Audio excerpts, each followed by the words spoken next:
All those having business with this court, stand nigh, give attention, and you shall be heard. God save the United States, this state, and this court. The Honorable Judge Melissa Blackburn presiding. Please be seated. Good morning. Good morning, Judge. Before we start with the call of the docket, I know there are at least 2 cases that are gonna probably cause some disruption this morning. I'm gonna instruct everyone in this courtroom to not make a sound. If I hear noise in the courtroom, I hear any kind of disruption, you're gonna be removed. So, if you're gonna be in here, you're going to listen quietly, you're gonna respect the court, and you're gonna respect the process. If that does not occur, you will be removed. Brent? I'm going to do the final court docket first. Justin Westbrook. Yeah, please, I'm here for Smile County. I know this is the 5th time set. We located it yesterday in Mount Juliet, and that's just a matter of us trying to get it picked up. Fabulous. How much would you, time would you like? 3 or 4 weeks if we could. Okay, But your next final court docket is February 27th and 14th. let's do that.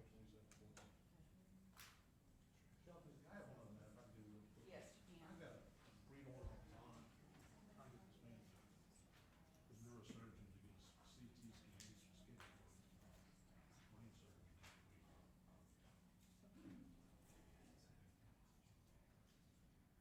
What's the nature of the case? Vandalism. That's vandalism. Yeah, I got it. Okay. Roger. Thank you. Yes. Carl Allen. Good morning, Your Honor. Mr. Allen's my client. He is currently being screened under the law clerk. Thank you. Michael Allen. Is he here? Michael Allen? Judge, I'm gonna ask for a continuance. I've been talking to Chase Cunningham on the co-defendant, so if we could just mark it ready. Okay. Antonio Amato. Judge Mark's making a check in on that one. Okay, thank you. Travis Barnett. Ron, that shows that that's Ms. Dragon Eddie from our office. I'll reach out to her. I know she's planning on being here. Please mark that ready. Thank you.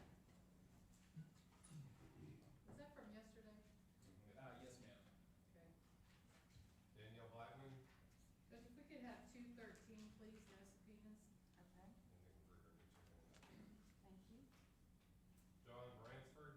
Kevin, that's a probation case. You posted bond on that. It's actually being related on January 27th, 2025, seat Okay, thank you. Trevon Britton. And Rebecca Miller check in on that one. Okay, thank you. Brandon Brown. It's my case, Your Honor. With your permission, we set it for 1:15 with no subpoenas. Thank you.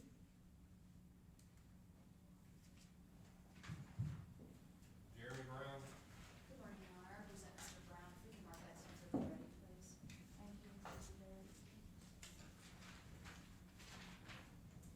Arel Cannon. Did you say? Ariel.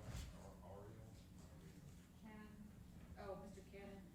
I haven't seen Jay this morning. If we could just mark that ready. that was my next question. Dominique Chapman. Good morning, Judge. I represent Ms. Chapman. If you could just mark that ready for me. Thank you. David Cherry. I represent Mr. Cherry. If you mark that tentatively ready, Your Honor. Thank you.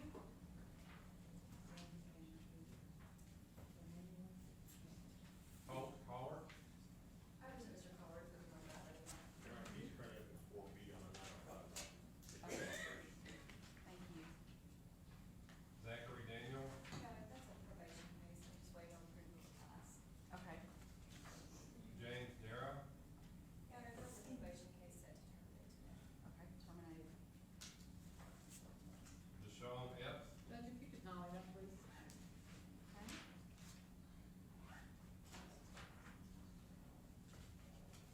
All 3 of them? Yes, please. Okay. He's got a federal hold for those. He's been complained. That should be removed. Brittany Ezell. Good morning, Your Honor. That's my client. Please mark that ready. Thank you. Frankie Godinez Jimenez. Good morning, Your Honor. That's my case. If you can mark that ready, please. What is that? Frankie Godinez Jimenez. All right,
due to the nature of the docket. I'm fine with that. We can just make sure Mr. Street knows that. Yes, ma'am. Michael Mosley, As far as I know, the state is ready to go on that, I'm gonna call the docket. I don't know about Mr. Johnson. Mr. Johnson just stepped to the door. So, yeah. It's ready to go, thank you. Samuel Mustafa, that was continued before court on Friday. I see that. Terry Knowles, Is that no subpoenas on Friday for, Yes. Terry knows that this judge was not transported. Okay. Someone will let Ms. Getz know. Yes, ma'am. Maurice Neville, Mr. Neville is my case, and you can just mark ready, it's no secret. Thank you. Michael Newsom, apparently that's to be dismissed, he's SMU, but I'll dismiss it. Okay, thank you. He's crazy too. I mean, what's the proper term for 2020? So have to be politically correct. And I'm then here else, on, I'm okay. here on that for the state. I don't know if the victim is here, I haven't had a chance, so we can mark that to be ready. And Thank I'm you. ready for a hearing when, if the state's ready. Thank you. Timothy Phillips, Judge, that's gonna be a recovery court screen. It should have been sent no subpoenas, so. They were screened. They were to screen him. Okay, Change this morning. just mark that ready for me, Judge. Thank you. Peter Pride, Mr. Pride is my case, I've got an offer on that, please mark ready. Thank you, Mr. Hayes. Jacinta Sanders, Since that's the one with Mr. Cunningham, it will be reset, we just don't know the date. Okay. Kiwan Shaw, Judge, he is SMU, so I'll talk to him. I just said for the review. I know, thank you. Jason Slade, That's my case, please mark it ready. Who? Jason Slade, Oh, Slade, sorry, I didn't hear that. Keith Smith, Ms. Dragonetti? Yes, that again shows Ms. Dragnetti, I'll reach out to her, it's no subpoena, so just mark it ready, please. He's also SMU judge and was not transported. Okay. Thank you. He's also scheduled for 6C at 9 o'clock. I'm not sure if 6C will happen Friday. Thank you. Medina Smith, My case, Your Honor, you can mark it ready. Thank you. Stefoy Smith, Your Honor, that's my case, and it's a 14 case, state ready. No. For dismissal, Your Honor. Christopher Johnson here? We'll wait a while. Well, Judge, he is homeless. Christopher Johnson's subpoena was not served. Mr. Johnson's homeless? If we could just mark it ready and I'll speak to him. Okay, thank you. Dewan Teasley, I'll be handling that, maybe we throw this. Yes. Smith.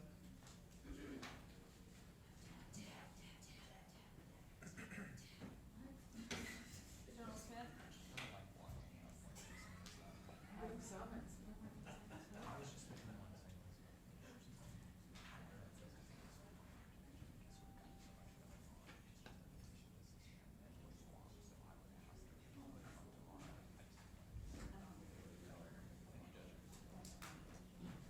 Thank you.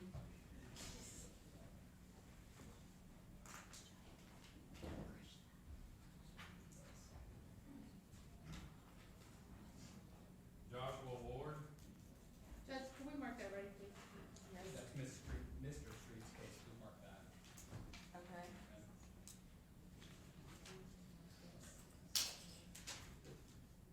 Gary Watson, Can we pass that to tomorrow as well? I think that's an excellent idea. 1-8.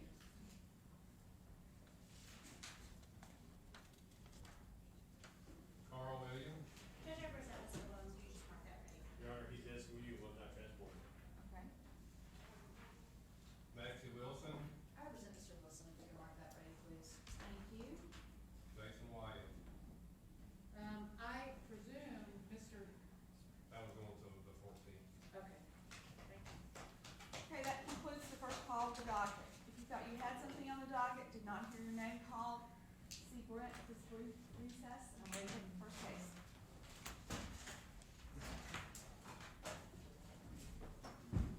Judge, let me check with, thank you.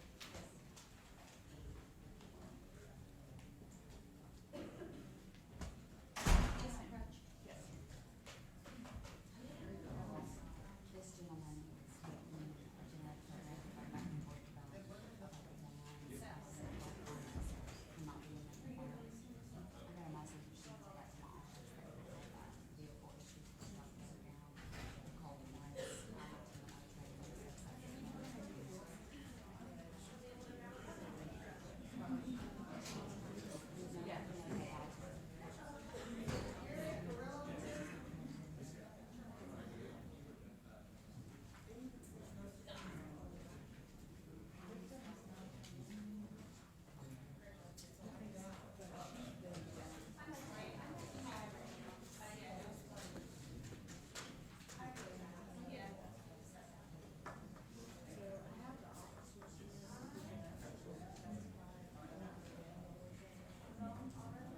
discipline that you and him are doing.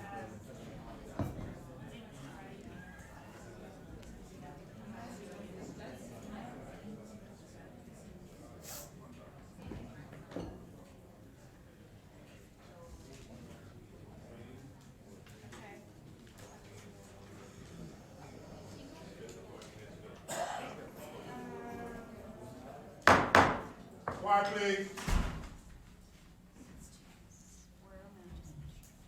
Probably get you to raise your right hand. Raise your right hand.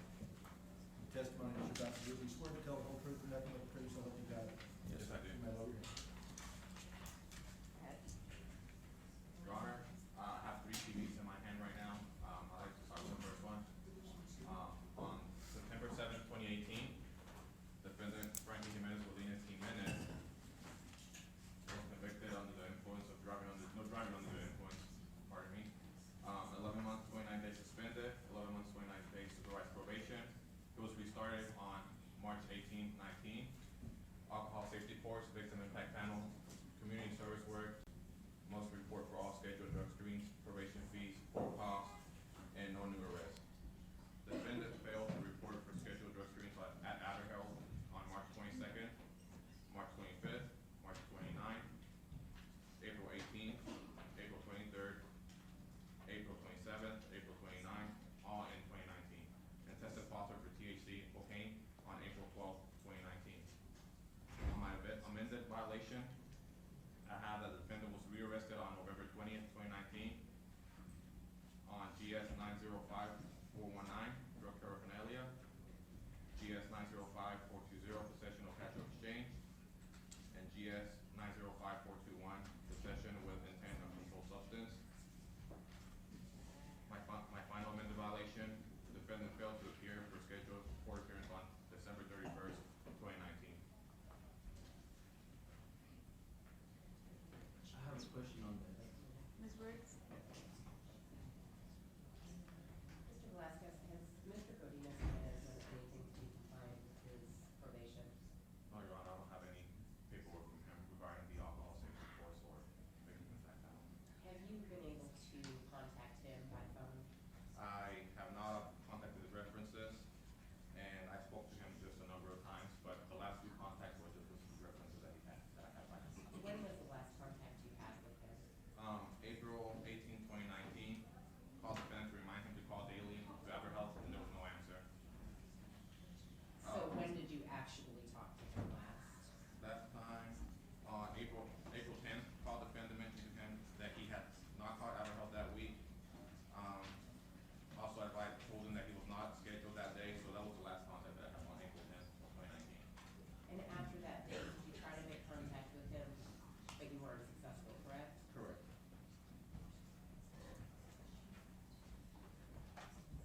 No further questions, please. Mr. Cody, I do have questions for my client. Okay, go ahead.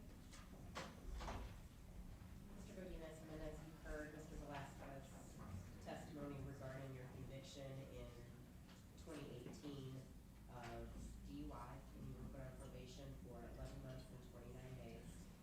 And that was originally not successful, correct?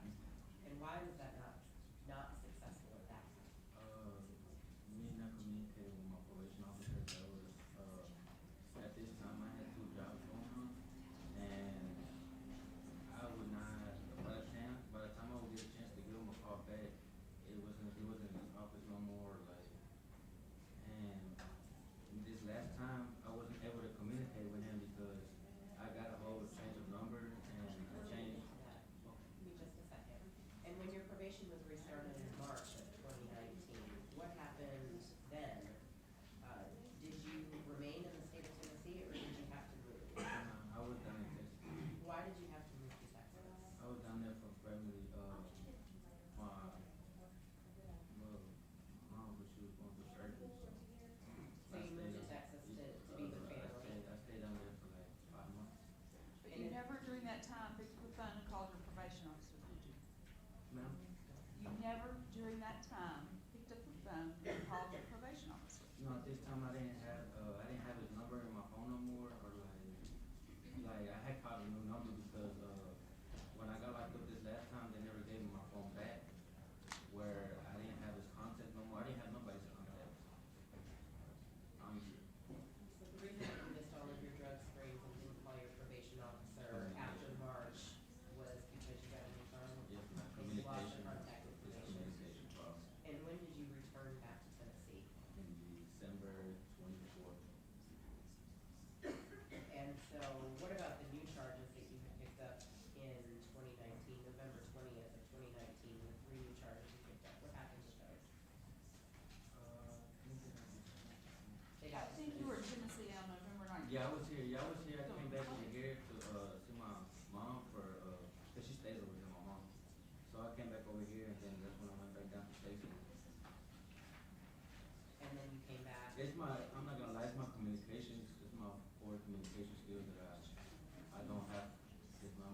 DUI. I'm putting your sentence in, okay, we're done.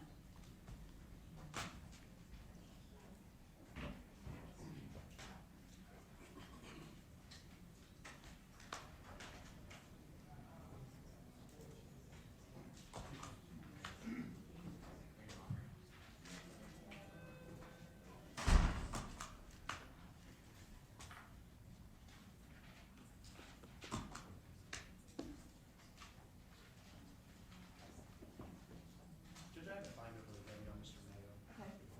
Court has a second. Yeah, it is.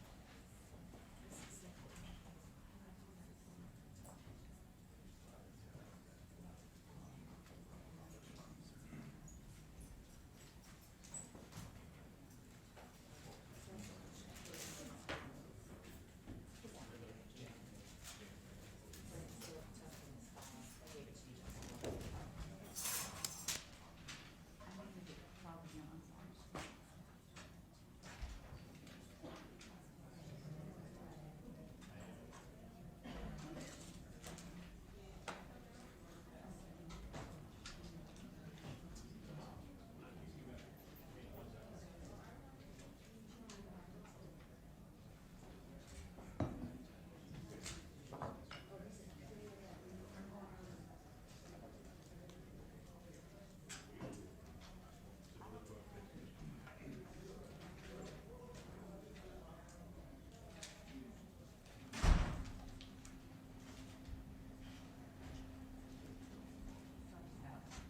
Mr. Mayo, it's my understanding you're waiving the preliminary hearing in this matter, is that correct? I'll allow you to do that.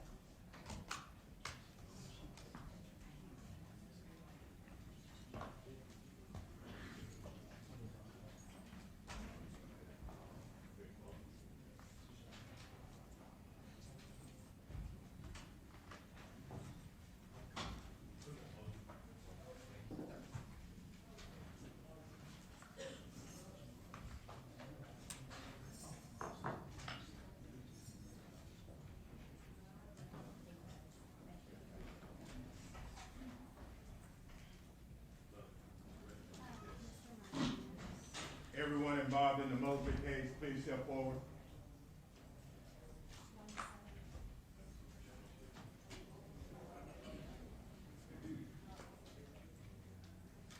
Everyone who's gonna testify in the Moseley case, please step forward.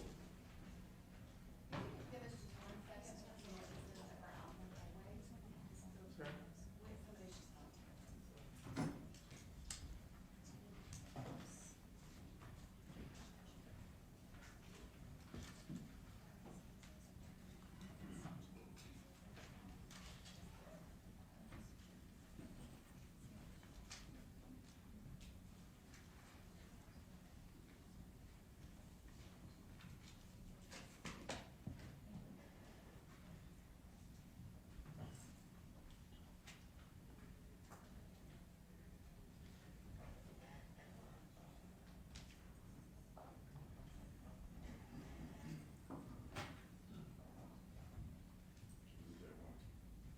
Please raise your right hand. Do you solemnly swear the testimony you about to give in court today is the truth, the whole truth, nothing but the truth, so help you God? Yes. Lower your hand, please. First witness, gentlemen. Ms. Harper. Ms. Harper. Take the stand right here, please. Watch your step. And we, of course, would request the room, for Put your, and put your chair up as close to the mic as possible, okay? Okay, there we go.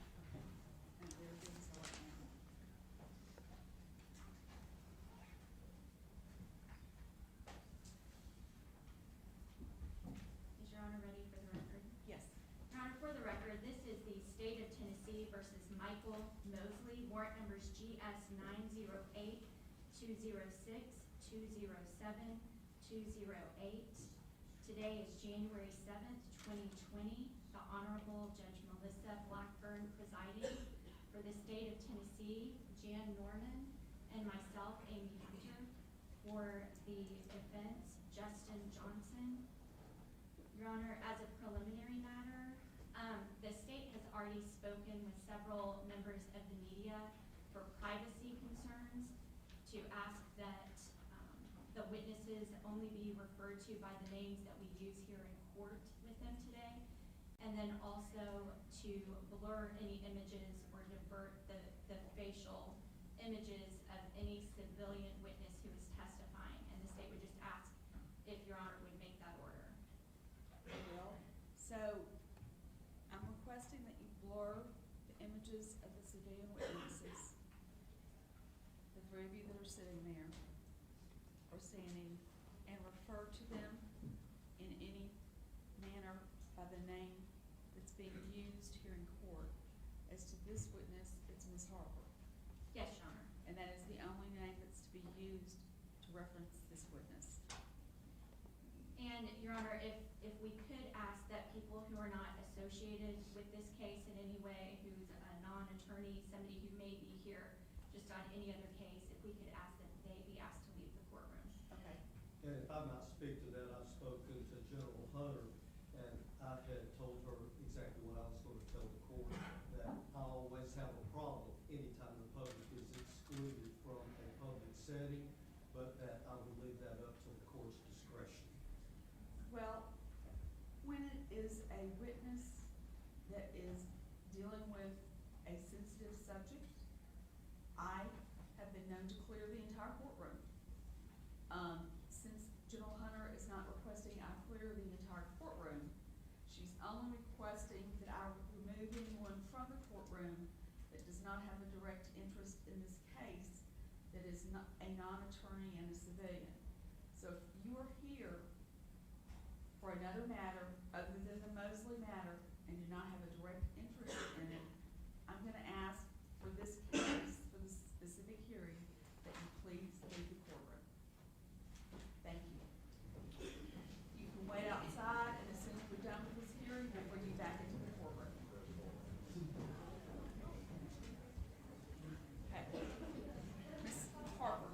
Yes, ma'am. I understand your concerns. You can feel free to turn and face me, because you're telling me this testimony, okay? Yes, ma'am.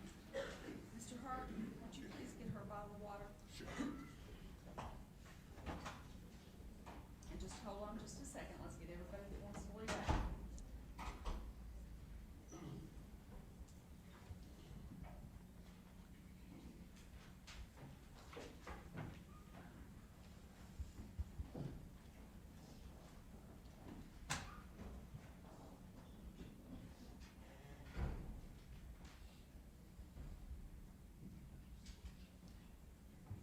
Are you ready? Yes. Okay, are you ready, Ms. Harper? Yes, ma'am.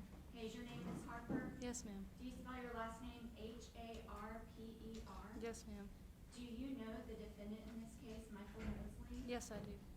Is that person in the courtroom? Yes. Can you say where they are, point at them, and say what they're wearing?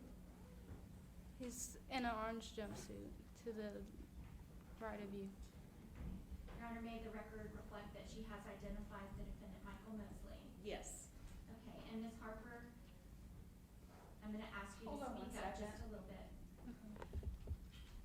Guys, if you would please make certain that anyone that does not have a direct interest in this case does not come into the courtroom from this point forward. I don't want people coming and going. Thank you. Go ahead. Ms. Harper, you speak a little softly. I know, I'm sorry. It's okay, that's okay, that's Here, why, let's that's pull why it there's up. microphones. Pull it close to you. Okay. Okay. The closer it is to your face, the less loud you have to speak. Okay. Okay, we'll get through this. So you've identified Michael Mosley. Yes, ma'am. Can you tell the judge how long you've known Michael Mosley? Approximately 3 years. How do you know him? Through his big brother, Greg Sanders. Okay, and what relationship did you have to the defendant's big brother? Very close friendship. You weren't necessarily in a dating relationship, but very close friends. Yes, ma'am. And if it weren't for your close friendship with the defendant's big brother, would you have even known Mr. Mosley? No, ma'am. You said that you've known him for about 3 years? Yes, ma'am. Can you describe what type of friendship you have with Mr. Mosley? Also a very close one. So you know that you're here to testify about some things that happened on December 21st of last year, right? Yes, ma'am. before that day, when was the last time that you had seen Mr. Mosley? We see each other on a daily basis. Okay. And had something just happened that prevented you from seeing him for a period of time? Yes. And what was that? I don't exactly. He got incarcerated. Okay, so he was incarcerated for a period of time? Mhm. And then how long had he been out of being in custody when you saw him on the 21st? Maybe 2 weeks. Now I want to talk to you a little bit about the 21st. Okay. On that night, did you plan to go out and enjoy yourself with friends, socializing at a restaurant and bar? Yes, ma'am. And can you tell the judge the name of the bar that you were deciding to go to that night? Originally, Yes. Copacabana. And did you actually go to Copacabana? Yes, ma'am. About what time was it that you went to Copacabana? That I went there, I arrived there, probably about 9:30, 10 o'clock, somewhere around there. I'm not exactly sure the time frame. And did you have any friends with you at Copacabana? Yes, I had some coworkers. And what, when you were at Copacabana, can you tell the judge how long you were there? Probably 3 or 4 hours. I'm not exactly sure of the time frame. While you were at Copacabana, did you have any alcoholic beverages? Yes, ma'am. Can you tell the judge what kind of alcoholic beverages you had and approximately how many? It was about 4 rum buckets and about 3 or 4 shots of pineapple upside down shots. Okay. And at some point while you were at Copacabana, did the defendant, Michael Mosley, join you there? Yes, ma'am. When he got to Copacabana, did he have anybody with him? Yes. Who is that? Daniel. And is that the only person that he had with him? That I seen him walk through the door with, yes. Okay. Is he the only person, well, let me back up just a little bit. While you were at Copacabana and the defendant and Daniel were also at Copacabana, Yes. was there anybody else in your group at Copacabana? Yeah, it was the other guy. I'm still unaware of who that is. Okay, can you describe the other guy? He's Hispanic, and he had his hood up most of the night, so he has glasses. Is there anything unique about him that might identify him? He has a tattoo on his face, so I'm not sure what of. And can you indicate on your own face where that tattoo is? It's above his eyebrow. I'm not sure if it's the left or the right. Okay, and you said you don't know what the tattoo is of? No, ma'am. Okay, do you know approximately how big that tattoo is? Honestly, I don't, because I didn't look that close. I couldn't tell you. I'm sorry, I didn't mean to interrupt you. If we continue to refer to him during this hearing, Mhm. how would you like for me to refer to him? He introduced himself to me as Poppy. Okay, so I can refer to him as Poppy? Yeah, I'll know who you're talking about. Okay. You don't know if that's his actual name or if it's his real I name? honestly think he was just trying to be cute because I'm a female. Okay. But that's something that he referred to himself as? Yeah. Okay. So while you're at Copacabana, it's towards the end of the time that you're there, Mhm. it's you, the defendant Michael Mosley, Daniel, and Poppy. Mhm. At some point, and do you recall about what time it was while y'all were there? It's about 1:45, maybe around 2. In the morning? Mhm. Okay. So when we say December 21st, 2019, we're talking about the early New morning day, hours? yes. Okay, all right. At some point, did you all decide to leave Copacabana? Yes. And what area of town is Copacabana in? West Nashville. And when you decided to leave Copacabana, where were y'all going? Downtown, that's all I knew. Okay, downtown Nashville? Mhm. Whose idea was it to leave? I'm not sure. They prompted me with the idea, and I went. Okay, who is they? Moseley and Daniel. Okay, and what about Poppy? I didn't speak to him much at all. While you were at Copacabana, did you see whether or not the defendant, Michael Mosley, had anything to do? Yes. And about what was he drinking and He had Corona, and I didn't keep up with the amount he drank. I know when I seen him with a Corona in his hand. When you all left Copacabana, how did you go downtown to a bar? Yeah, And how did you leave? Who was driving? Daniel. Daniel drove? Hmm. Did y'all all go in the same car? No, Daniel, myself, and Mr. Mosley got in one car, and the other guy got in his car. And when you say the other guy, that's who? Poppy, yeah. Okay. Did you all meet up in downtown Nashville? Yes. Did you all go to another bar? Yes. And was there any stops in between Copacabana and this other bar that you went to? No. Is the name of the other bar that you went to Dogwood? Yes. Is that a bar that you'd ever been to before? No, ma'am. And is that bar located here in Nashville, Davidson County? Yes, ma'am. When you got to the bar, did all of the people that you've just described, yourself, the defendant, Poppy, and Daniel, did all of you go into Dogwood Bar? Yes, ma'am. Why had you decided to hang out with Michael Mosley that night? Because it wasn't anything abnormal. We were always together. And I was trying to make sure that he was safe. That he was what? Safe. He was safe? Did you have a concern that he might get into some trouble? No. I mean, anything can happen. Okay. So but you took on that role as making sure that he was safe and didn't get into. Object to the lady. I'll rephrase the question, Your Honor. When you all got into Dogwood Bar, tell the judge what you did.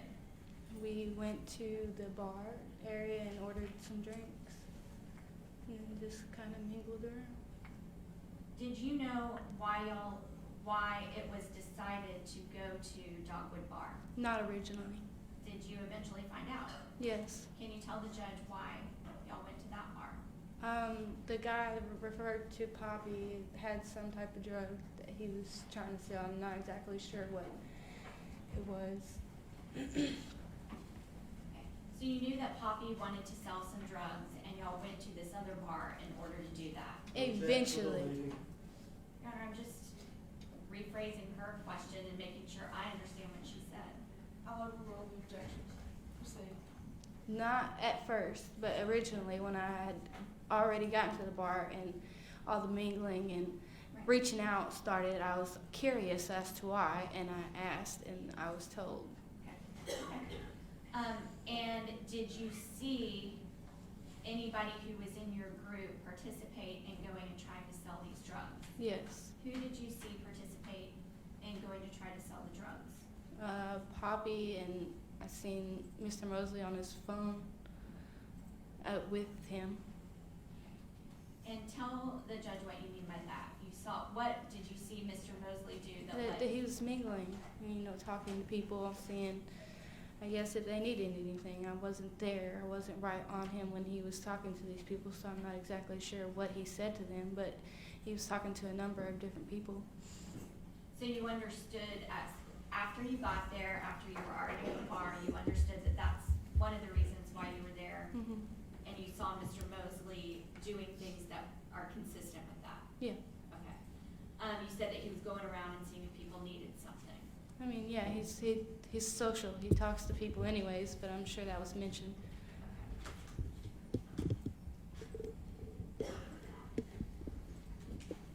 At some point, did you all, were you aware of a particular sale that had been made of the drugs? No, I'm not sure if it ever went through or not, but I know that they exited the building and with intentions to go to an ATM for someone, and I don't know if they were ever successful or not, but they came back. And I'm just gonna ask you to describe that a little bit more thoroughly to the judge, okay? They were just talking to a man. They exchanged numbers, I'm assuming, because they had their phones out. They walked out and went. Me and Daniel was on the balcony, and we watched them walk around and come back. I don't know exactly what they did. So your assumption was that they were selling the drugs and this person needed to get money from the ATM to buy the drugs? Objectively, Or again, I'm just making sure I understand the answer. no, ma'am, that was actually leading there, Your Honor, and putting the answer in Ms. Harper's mouth. I'm gonna overrule the objection. Proceed. The end of my question was, is that what your assumption was? Yeah. Okay. You said that you and Daniel were on the balcony. Is that the balcony of the bar? Yeah. Of Dogwood Bar? Mhm. And you said that you were looking down from the balcony. Can you tell the judge what you saw? I didn't. By that time they had already been coming to the front of Dogwood trying to get back in. Okay, so they had already left Dogwood, and when you were on the balcony, you saw them try to come back in. Come back in, yeah. Okay. And when you say they, can you tell the judge who you mean by they? Mr. Mosley and Poppy. Okay. And is that who you refer to as leaving to go to the ATM as well? Mhm. Okay, and I'm so sorry, but for purposes of the record, you have to say either yes or no. Yes. Okay. Sorry. Okay, it's okay, you're doing fine. Well, hold on. My understanding from your original testimony was there was a third person that went to the ATM also? Is that Well, correct? whoever the person was that they were trying to sell whatever Okay. they had to. Okay. So, thank you, Your Honor. So Michael, Mosley, Poppy, and the third person who you don't know. No, never Okay. seen him. Okay. All right. Did you see them attempt to get back into the Dogwood Bar? Yes. And can you tell the judge what happened at that point? There was like a brief debate, I guess. I mean, with the bouncers and them, Mr. Mosley and Poppy, and they eventually let him back in. And they came and joined us upstairs. When they got back upstairs and you said they joined us, are you Myself and Daniel. what happened after they rejoined you upstairs at the Dogwood Bar? We just continued doing what we was doing. For about how long? Apparently my assumption of time is very wrong, so, I mean, maybe 20 minutes, 20, 30 minutes. Okay. And what could you see Mr. Mosley doing during that period of time? Mingling. Mingling? Mm-hmm. Okay. And when you say mingling, can you tell the court whether or not it's similar to what you described before, going around seeing Yeah, people just meet? talking to people. Acts like he's never met a stranger in his life. Did there come a time at the end of the night where you all were going to leave? Yeah. Just before you were gonna leave, did something happen that caught your attention? Yes. Can you tell the judge what that is? I heard Michael arguing with somebody, not loudly, but I knew they were having choice words with each other. So I walked back up the steps and grabbed Mosley and told him that that's not what we came here to do. Okay, so I'm gonna slow that down just a little bit. Mm-hmm. When you heard that the defendant, Mr. Mosley, was having words with somebody else, Mm-hmm. where were you? I was already headed down the steps. Okay, so you were on the second floor of the bar. Yeah, we were on the top floor, and then there's 2 sets of steps, and I was like maybe halfway down the first set, not too far.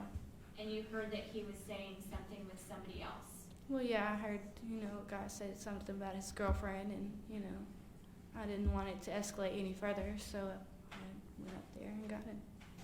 So you went back to the top of the stairs. Yeah. Did you see the person who was having that conversation with Mr. Mosley? Mm-hmm. Can you describe what that person was wearing? He had on a ball cap backwards and some type of plaid shirt that I think was red. And you said that he said something about somebody having a boyfriend, or Yeah, the lady. okay. Did you see a lady there? Mm-hmm. Okay. And can you tell the court what you saw during the interaction between the man who was wearing the backwards baseball cap and Mhm. Mr. Mosley? I just seen them in each other's face, not too serious, but it was gonna escalate to that if I felt like I didn't intervene. Okay. Why did you feel like that? Because, I mean, there was tension in the air, obviously. This guy thinks that Michael has just tried to hit on his girlfriend, and he's upset about it. So what did you do? I went and grabbed Michael and pulled him back and told him, it's time to go, we're about to leave. We didn't come here to do this. Okay. So, So you said that you grabbed Mr. Mosley. yes, Did you physically put your hands on him? yes. And did you physically restrain him for a period of I time? didn't have to restrain him, but, I mean, yeah, I held on to him. And while you were holding on to him, what was happening with the other? I Yeah. told them to go ahead and go down the steps, or motion to where they know what I was talking about and go on. And we stayed there for a split second, let them get halfway down the steps, and we continued down the steps. And at that point, can you tell the judge whether or not you were concerned for your safety? No, I wasn't. Okay. And let me ask you this. Remember, yes, we spoke about sometimes there are things that we have to put on the record because we have to describe things, we have to paint a word picture. Yeah. Describe things with our words. Mm-hmm. Are you, about how tall are you? Like 5'6", 5'7", maybe. And how would you describe your build? Petite. Petite. Like, if you were going to the store and you were gonna buy a dress, what size dress would you buy? Extra small. Okay. Size 0. Yeah. Okay. And in that situation, you did not feel threatened? No. I had By who I anybody? considered my protector. So, no. Okay. So you were holding on to the defendant, allowing the man in the plaid shirt to go down the steps. Yeah, along with his group of people. And at some point, you said that y'all followed down the steps. Yeah. Okay. Everybody was getting pushed out. It was closing time. Okay. The man in the plaid shirt, did he have some friends with him? Yes. Okay. About how big was the group that he had with him? It was bigger than ours. I don't exactly remember how many that was with him or around him, but I know it took up the whole staircase going down because that's something that I noticed. There's a lot of people. Okay. So they went down the steps and then you went down the steps. Can you tell the judge when you were going down the steps, how everybody was kind of situated in your friend group? Like who was first, who was second, that kind of thing? Well, I was assuming that we were all leaving at first, so when I had turned around to go back to get Mr. Mosley, when we hit the middle part of the steps is where we met the rest of our friends. I don't know if they seen what was going on and noticed that we had stopped walking behind them and waited for us there or whatever, but it was just me and Mosley going down the second set of steps after everybody went out. And we met our 2 other friends at the middle part of the steps. Okay, and that was Daniel and Poppy. Yeah. Okay. Once y'all met at that kind of middle part of the steps, did you all continue down the steps? Yeah. Did you hear anything else being said at that point?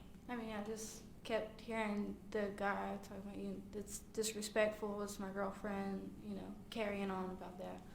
And when when you say you heard the man saying things like that, being disrespectful and stuff like that, Mhm. was that the man that you've described as wearing the plaid shirt and the backwards baseball cap? Yes, ma'am. Okay. When he was saying that stuff, who was he saying that to? I'm assuming his group of friends. He wasn't, Okay. So he wasn't turning around and directing those comments to Mr. Mosley? I'm not sure if he turned around or not. I mean, he was saying it loud enough to where Mr. Mosley could hear him. But he wasn't. He was making it a point to do that. Okay. He didn't direct it necessarily towards him. It was him talking with his friends. Yeah. Okay. Then what happened after that? We got to the door and,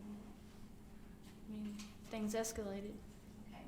Could you hear anybody in your group say anything at that point? Okay, yeah, I've said it multiple times, but I do not know if the person who said whatever they said was behind me.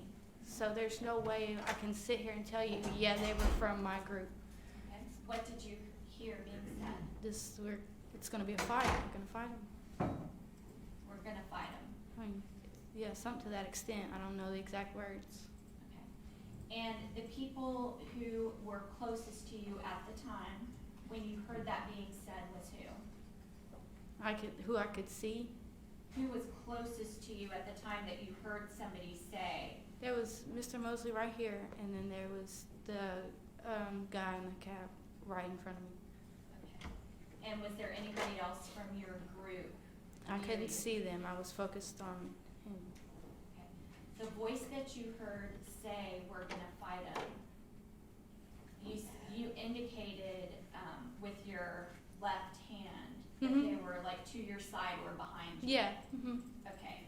And you just said that the person who said we're gonna fight them was in this area. Yeah, they were close to me, close enough to where I could hear them, but I don't know whose mouth it came out of. Okay. And you said that at the moment that you heard that statement being said, the man in the plaid shirt was in front of you. Yeah. Okay. And the group of people that was with the man in the plaid shirt and the backwards cap, they were all in front of you too? I'm assuming they were on the sidewalk by this time. Okay. And you were still near the stairs? No, we were right at the front door. Okay. Yeah. We were right next to the bouncer. I could see the bouncer out of the corner of my eye, but So it's your impression that it was somebody in your group that said that? yeah, I guess so. So after you heard somebody who you're assuming was in your friend group, or Mhm. the group of people that you were with, Right. say something to the effect of, "We're gonna fight them," what is the next thing that you saw? I saw Michael hit the guy. You saw Michael Mosley, the defendant, Yeah. hit who? The guy in the plaid shirt. And the backwards baseball cap. Mhm.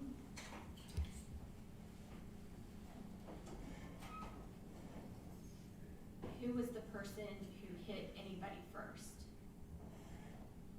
I just answered that. If you could just clarify it. Michael. And when you saw him hit the man in the plaid shirt, what was your reaction to that? I got pushed out into a car. I didn't have time to react. And let me ask you this. Mhm. Let me rephrase the question. Did you see a weapon? No, ma'am. At any time in this night, did you see a weapon? No, ma'am. Absolutely not. Okay, so you didn't know if anybody in your group had any weapon, you didn't know, at any time in this whole night, everything that you've testified about already, everything that you will eventually testify about, did you ever see anybody with a weapon? No, ma'am. Okay, I just wanna make that clear for you. Yes, ma'am. Okay. So you saw, right after you heard somebody that you're assuming is in your group say, "We're gonna fight him," you saw the defendant, Mr. Moseley, hit the man in the plaid shirt. Yeah. How many times did you see him hit him? Just once. I'd seen him hit him and everything. I don't. Chaos? Yeah. Okay. As that happened, did you drop something? My wallet. Where did you drop your wallet? It was on the street in between the sidewalk and the car. What did you do when you realized that you had dropped your wallet? I picked it up. Okay.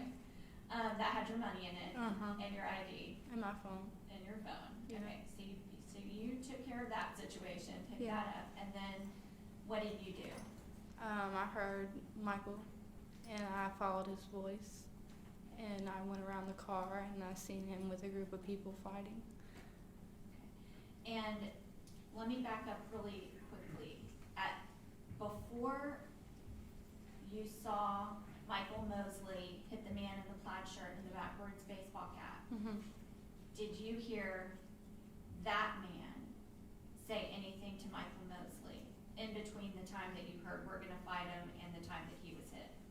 I mean, I didn't, but it's not to say he didn't. Yeah, but you didn't. I didn't know. And you were closest to Mr. Mosley. Mhm. Okay. Right before Mr. Mosley man in the plaid shirt, did you feel in danger for your safety? I mean, yeah, it was intimidating. It was a lot of people. I mean, and I knew there was about to be a fight. But you knew that it was somebody who was in your group that said they were gonna do the fighting. I've already said that. I don't know exactly who said that. So I can't say yes or no to your question with that. Okay. So after you picked up your wallet that had dropped, Mhm. you said that you heard Mr. Mosley. Mhm. What did you hear him say? I didn't hear him say anything specific. I just heard his voice. And what did you do? I went towards it. What And did you see as you were going towards his voice? that he was fighting people and there was more coming. So And what did you see him do? I didn't see him do anything. I went as quickly as I could to get in between him and whoever was trying to get to him. Okay, so you, as all of this is going on, put yourself in between Michael Mosley and, Two other men. okay. You put yourself in that. Object to the leading. Did anybody else put you in that situation? No, ma'am. I made that decision on my own. Okay, and did you do anything physically with your body to separate anybody from anybody else? I mean, I don't know if I brushed into somebody or so I just know what I seen. I went towards the situation and I got in between them. I don't know exactly how I got in between them, but I remember once I got in between them, I was facing towards them. You're facing towards who? The guys that I had just prevented from or separated from Michael Mosley. At that point, did you see anybody with a weapon? No, ma'am.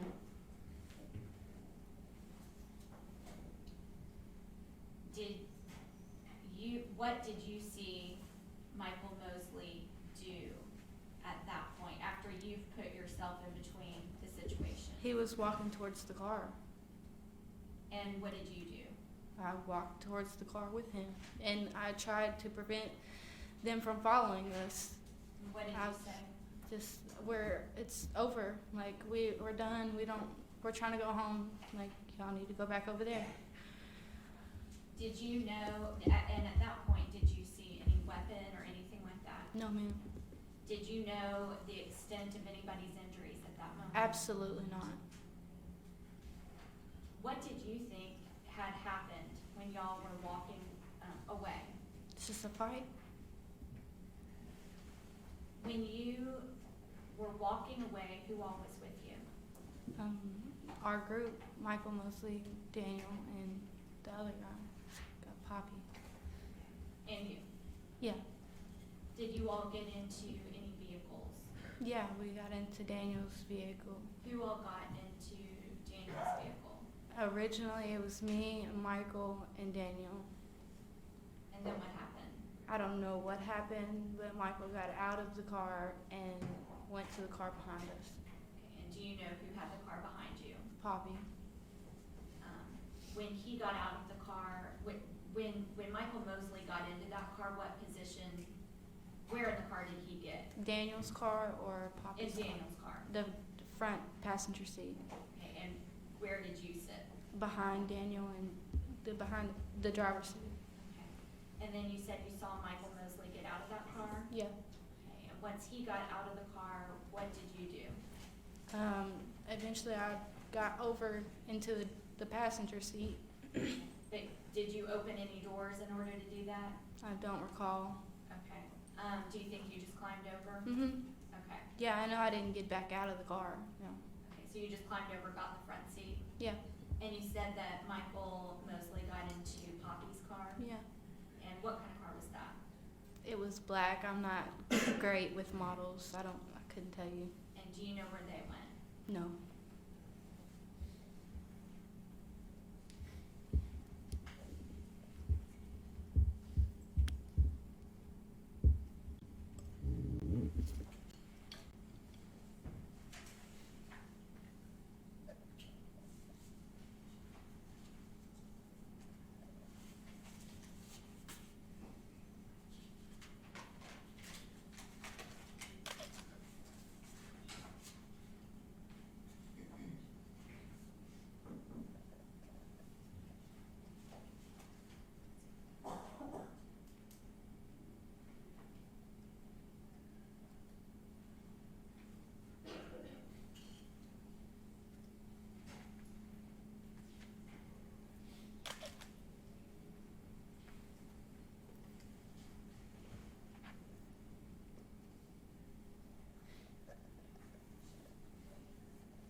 Johnson.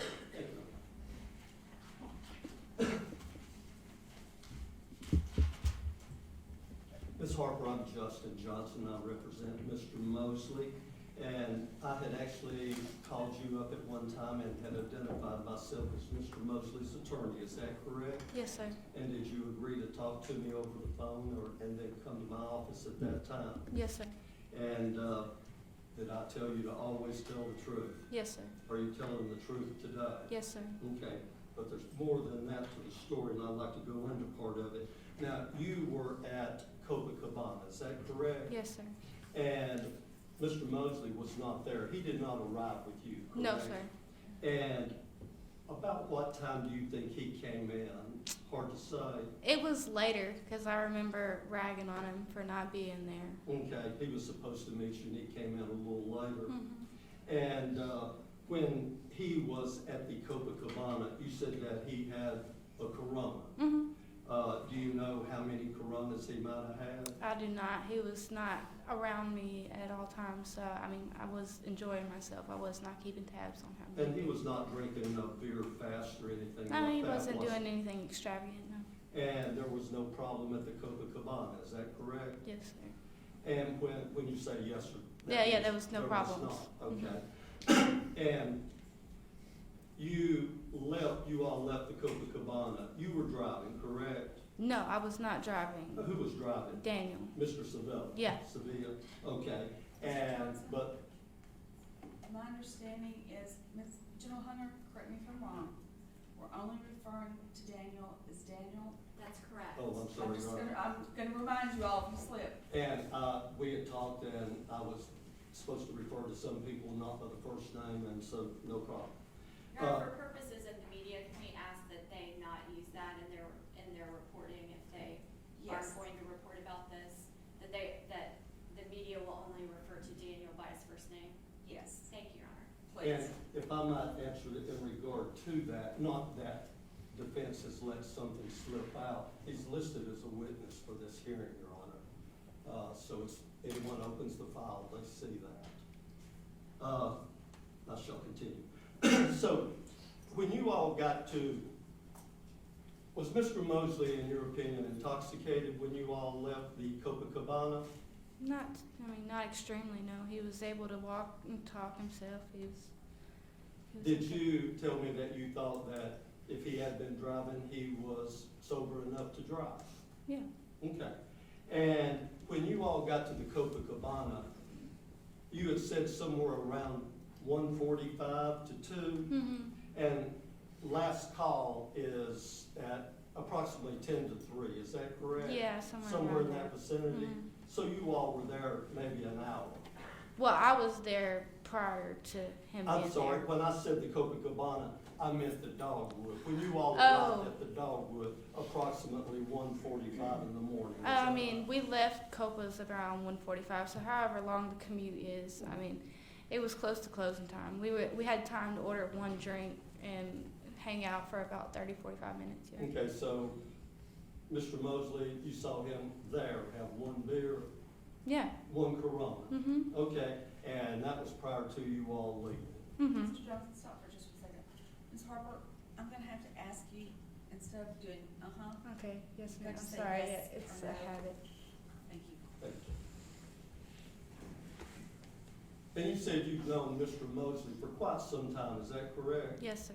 And did you say it's not in his nature, or when you talked to me before, that it's not in his nature to pick a fight with anyone? Objection, Your Honor, relevance. Well, we're asserting self-defense, Your Honor, and that's not been any secret. I think it's a proper question, especially since she has known him for quite some time.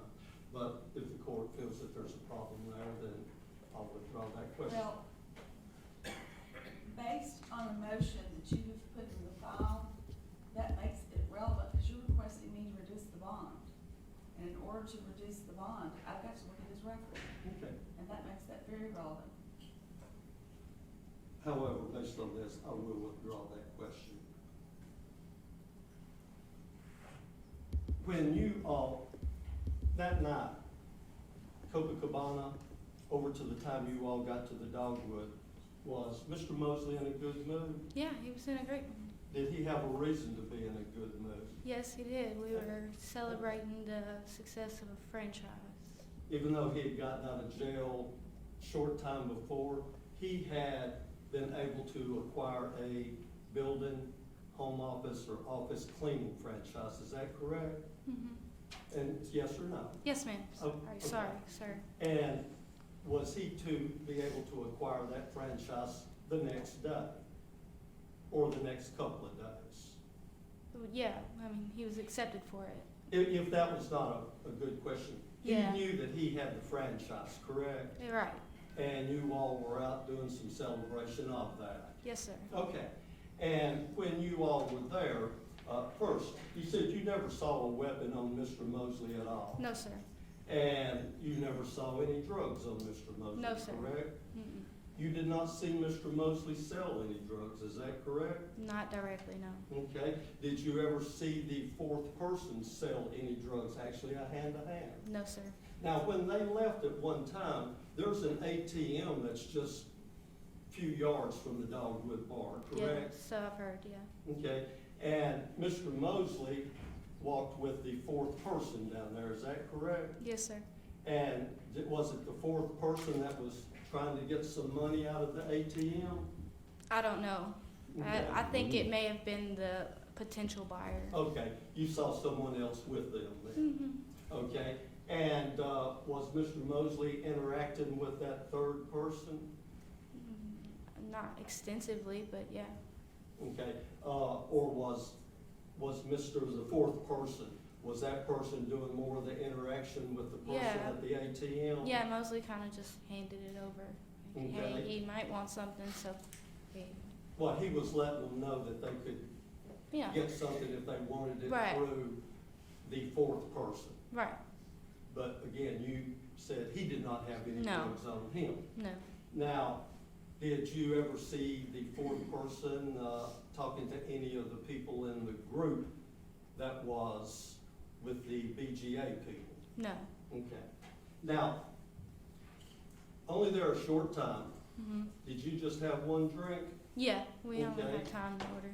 And when you all were getting ready to leave, had you already gone onto the step? Well, first, there's an upstairs, Mhm. correct? And Mhm. that's where you all were. Yeah. And when you all went up, y'all were standing and talking and having your beer, is that correct? Yeah. And did you see a large group of people that were there? Yeah. And was that part of the group or the group that you saw when you went outside later? Yeah. Okay. Now, when you were up there, did you see Mr. Mosley causing problems with any of those people? No, sir. And you only heard something as you all were getting ready to leave, is that correct? Yes, sir. Okay. Now, as you all were getting ready to leave, you heard someone or Mr. Mosley arguing with Yeah, it's someone, commotion. correct? Mm-hmm. Is it safe to say that that Mr. Mosley is approximately 5'5", 130 pounds? Yeah. Okay. And the person that you saw arguing with him was a much larger man, is that correct? Well, yeah, I couldn't compare them, but yeah, he was bigger than Michael. Okay. But it wasn't just Mr. Mosley and the other person. There was 5 or 6 Yeah, around him. from his One group. moment. Sorry, yeah. I know. There were 5 or 6 people around Mr. Mosley at that time at the top of the steps, correct? Yes, sir. And you came back up, Mm-hmm. said we weren't here to do anything like that. Yes, sir. He never hit anybody, No, sir. correct? Mm-hmm. He never threatened anybody up there? No. And you're aware that all this is on video? Yes. Okay. And Mr. Mosley backed off. Mm-hmm. Is that correct? Yes or no? Yes, sir. Okay. And when he backed off, you actually said, let's wait a minute and let them clear. Is that Yes, sir. correct? Mm-hmm. And you had said that you heard some people at one time saying, we're going to fight them or fight him. Yeah. But it wasn't him that said that. No, it was it? not him.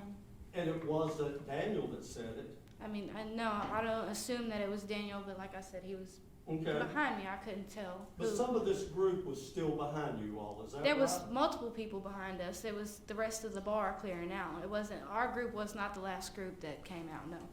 Did you hear anybody as you all were trying to exit I say mean mouthing, Yeah, calling him names or things like that. yeah. I mean, he was just talking about the situation aggressively, like, you know, it's disrespectful. I feel disrespected, such and such. And that was the guy with the cap turned backwards. Yes, sir. That you see a little later when you get outside that we'll get to, correct? Yes, sir. Okay. Now, when Mr. Mosley had backed up, and the person with the cap is the one that said, "This is my girlfriend," right? Yes. And did you actually see Mr. Mosley talk to her? I seen, yeah, when I turned around, Mr. Mosley was standing next to the girl, and the guy was coming to approach him. And Mr. Mosley is the kind that talks to a lot of people, correct? Yes, sir. Didn't you say a little earlier and also tell me that he was friendly all the time with everybody? Everybody, yes. And when you all were going down the steps, you said you were still hearing people saying things behind. Yes. Mr. Mosley did not respond at that time, did he? No, sir. Didn't say anything back to him at all. No, sir. And you all got to the bottom of the steps and started to go out. Mm-hmm. And you might not remember as much, but I'm going from seeing the video, but do you remember that you all were trying to go to the left to leave outside on the sidewalk? Yeah, I don't. I mean, I was in the sidewalk at some point in time, but I don't remember how I got there. Do you remember a big crowd being out there? Yes, sir. Now, was that crowd a lot of the people that had been upstairs It was a that had number of them. surrounded Mr. Mosley upstairs? It was a number of them, yes. Okay, you recognized them. Yes. But there were more than 5 or 6 that had surrounded him the first time. There was 12 to 15 to 20 people out there, correct? Yes, sir. It was a lot. A large crowd. Mm-hmm. And as you all were walking through, do you remember the guy in the ball cap turning and start, I use the word mean-mouthing him again? Did you hear anything that he had to say? I did not hear anything he had to say. You didn't hear him call him names or anything like that? No. But at one time, but you all were leaving at that Yeah, point. yeah. Because where the fight wound up across the street, Mm-hmm. in front of the building over there, well, when the fight had worked its way across the street, Mm-hmm. and you all were parked across the street in that little parking lot, correct? Yes. Mm-hmm. Okay, and you all were walking across the street to your car. Yes. Or the That was cars. the goal, yeah. And short distance, maybe 60 feet, Mm-hmm. Yes, sir. something like that. Not far at all, is that right? Yes, sir. And as you walk out, there's a car parked over to your right. Is that right? It Where was are you somewhere in found? front of the building. Okay, towards the front of the building. Mm-hmm. Yes, sir. And Sorry. when you said that, did you see when Mr. Mosley walked and then turned around to face the guy that had the cap on backwards? Yes. And once again, we're talking about a person maybe 6'2", he's 5'5", correct? Yes. And Mr. Mosley did turn around to the guy, right? Yes. And about that time, 8 or 10 men surrounded him, did they not? I'm not aware of what happened after he threw the first punch. Were there a lot of people Yes, there? there was a lot of people. Okay. And you were trying to say, let's go, is that right? Yeah. But the tall gentleman with the hat on, he's leaning down, hollering at Mr. Mosley, is that correct? I don't know if, I'm sure he said something, but I just don't know what he said. You could see him though. Yeah. Mm-hmm. And at that time, Mr. Mosley is talking back to him, is that correct? I'd seen him hit him. Once we was outside, I mean, it's a blur, but I know I seen him And I hit him. understand everything happened approximately Right. 60 to 70 seconds. Right. Do you remember Mr. Mosley starting to walk onto the street when the person or the people were saying whatever they were saying to him, and then that's when he turned? Yes. Okay. Again, you never saw a weapon. No. And then, did you see the person that was confronting Mr. Mosley, did you see him ball up his fist? I mean, to react, yeah, Pardon?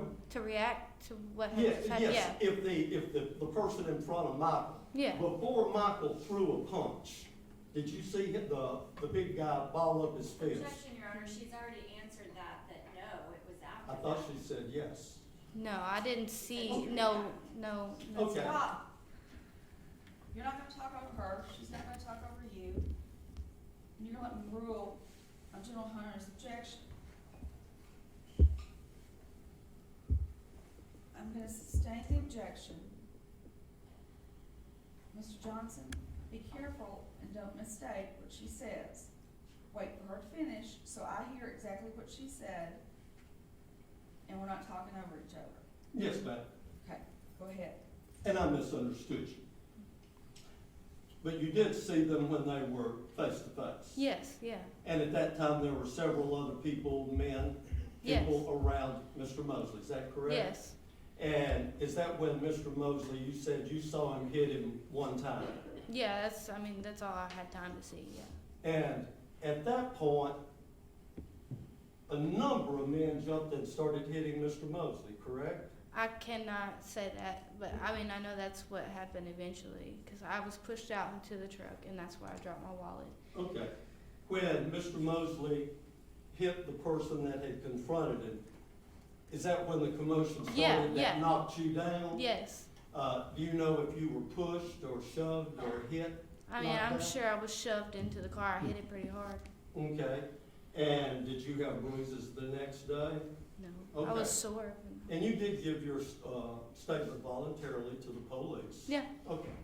And when the people at that time at the car, mhm. as you were getting up, is that when you said that you heard Mr. Mosley in the street? Yes, And you were able to look at that time, correct? yeah, And how many people did you see hitting Mr. Mosley at that time? at least 2, if not more, and there was more people coming. Okay.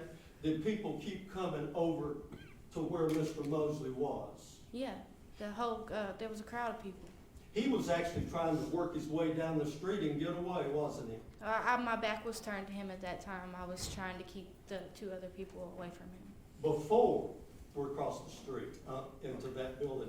I'm talking about when you got up from the car, Mhm. you heard everything, Mr. Mosley, and everything was in the street at that time, correct? Well, yeah, that's where Okay. I went towards, yeah. Okay, and at that point, you had indicated 2 or more than 2 people were actually attacking him at that time. Yeah, Correct. from what I could see, from my perspective, yeah. Okay, because then you went towards everything going on, so you had a really good view.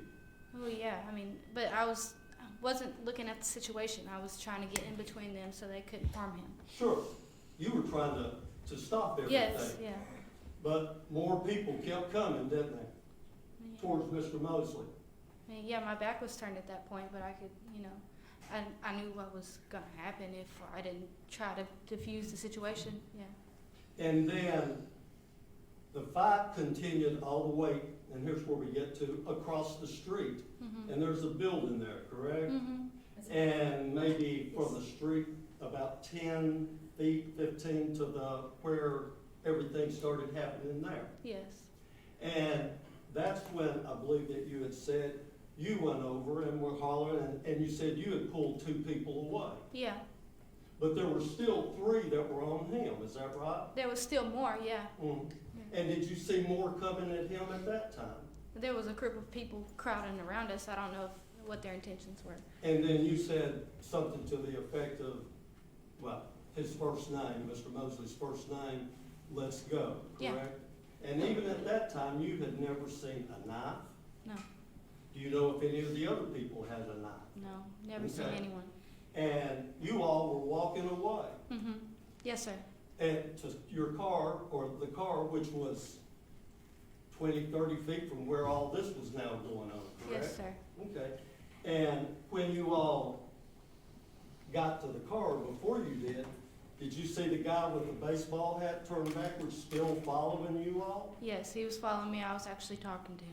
And was he hollering at Mr. Mosley? Yes, he was still going on about his girlfriend. Okay, at that point, was he calling him names, things like that, if you remember? I don't remember. But he was still hollering and saying. Yeah, he was things. still following us, causing commotion, yes. And Mr. Mosley did not respond, No, he didn't.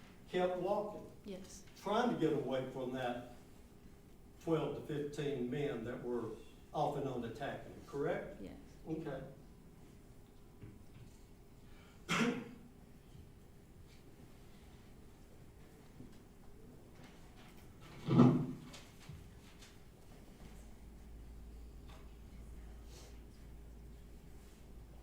One moment, Your Honor.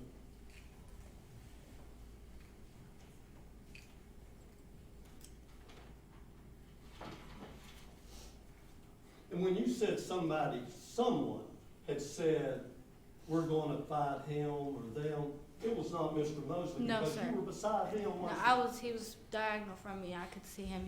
That's not what he said. you? And from the inside, the top of the steps up on the balcony area, as you all were walking down, he had no confrontation with anyone, did he? No, As you all were walking out the door, he had no confrontation with anyone. no, Only until he got out where the group was, yes, and you all went to the one side, I Mhm. say to the left, yes, sir. and then that's when he was confronted by the one person and the group. Is that correct? That's when things escalated, yes. Okay.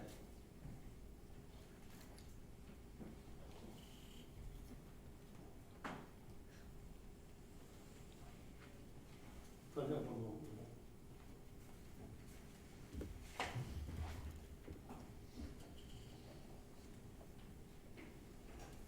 That's all I have, Your Honor. General Hunter, any additional questions? Yes, Your Honor, thank you. Ms. Harper, I want to talk to you, I want to go back and clear up some things. Okay. That you've just testified about. And I want to start by asking you about what happened at the top of the stairs at the end of the night, just before you all were about to leave. Yes. Okay. So you were just asked that that there wasn't a confrontation up there.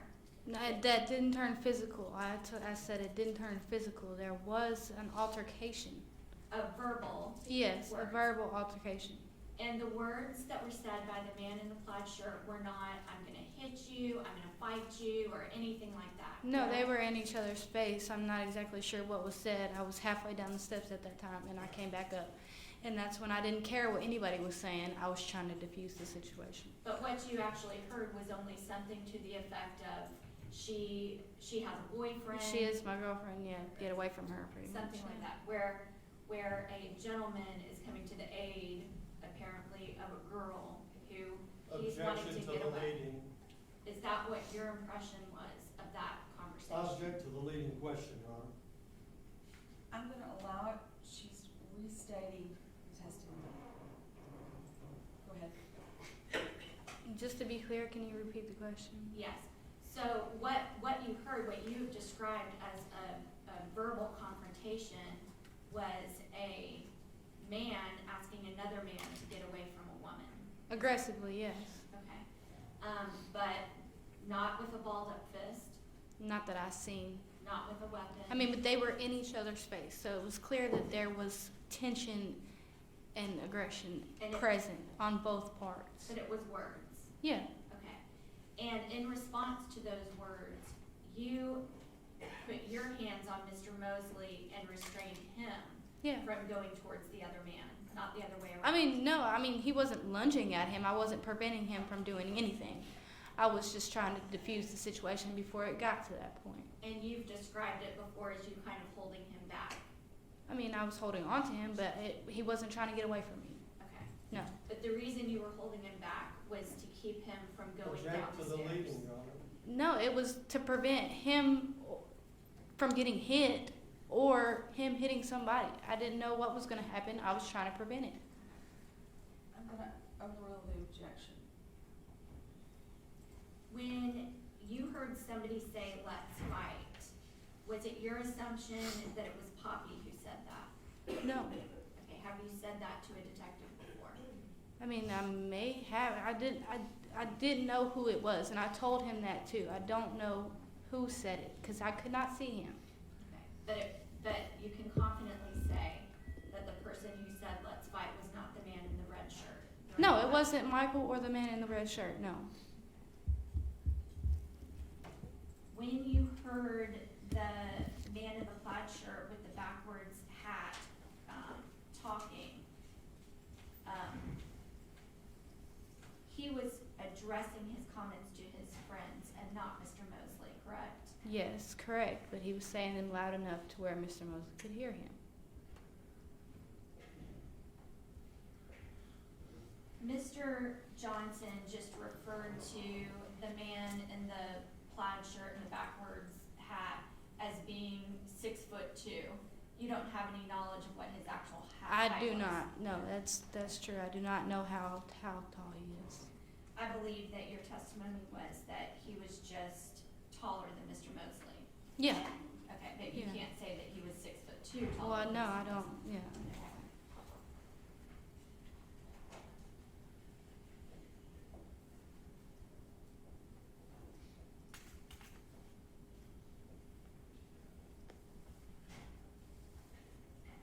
Ms. Harper, this happened late at night, right?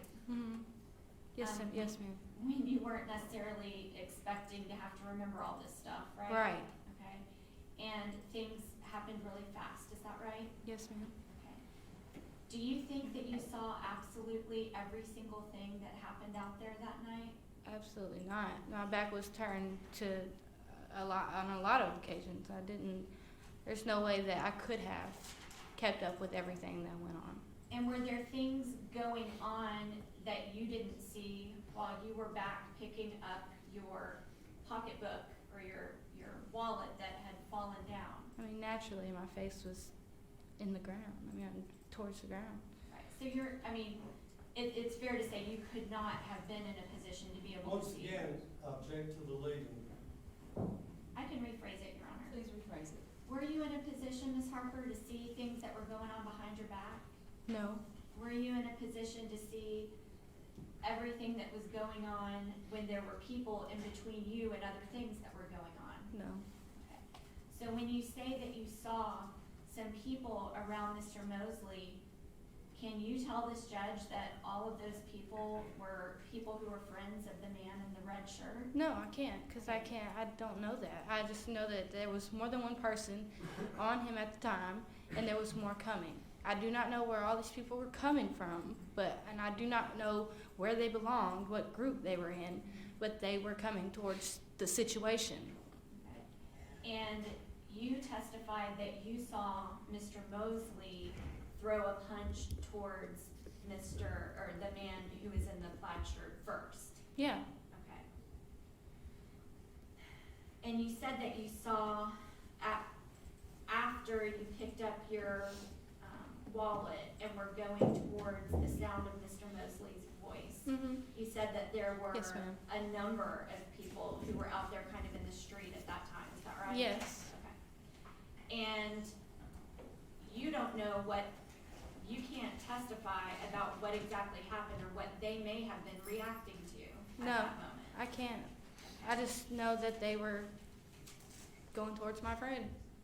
And confidently, you can say that you didn't see every single thing because you never saw a knife. No, I did not. At the moment when you were at the top of the stairs, before I'm sorry, I'm gonna restart my question if that's okay, Your Honor. Yes. At the moment when after you had heard somebody to your left and back say, "We're gonna fight," at that moment, you did not think that anybody needed a knife to protect themselves. Object, calls for a conclusion. I'll rephrase, did you feel like you needed a knife to protect yourself in that moment? Like I told you yesterday, I didn't, but I wasn't the one fighting. So I can't speak for anyone else. you were standing right in the midst of it, correct? Behind, like, yeah, in the outskirts, I would say. And you were closest to Mr. Mosley? No, the guy was right in front of me, like maybe from here to here. Y'all were both the same distance from the man in the red shirt, the plaid shirt? I'm assuming he was over here somewhere. Did you feel like you needed a knife to protect yourself? No.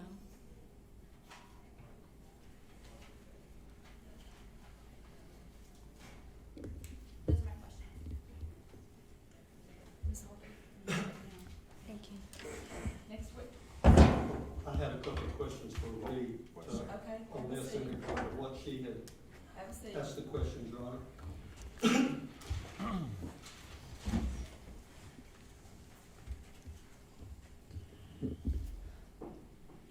The question from the prosecution had been, did you feel you needed a knife to protect yourself? You heard the question. Yes, You said no. yes. You were not the one being attacked, were you? No, sir. But Mr. Mosley, again, you said you never saw a knife on him. No, sir, I You didn't. never saw him stab anybody. No, sir, I did not. And again, you said that you saw a large number of people off and on fighting or hitting him. Is that correct? At least two. Okay.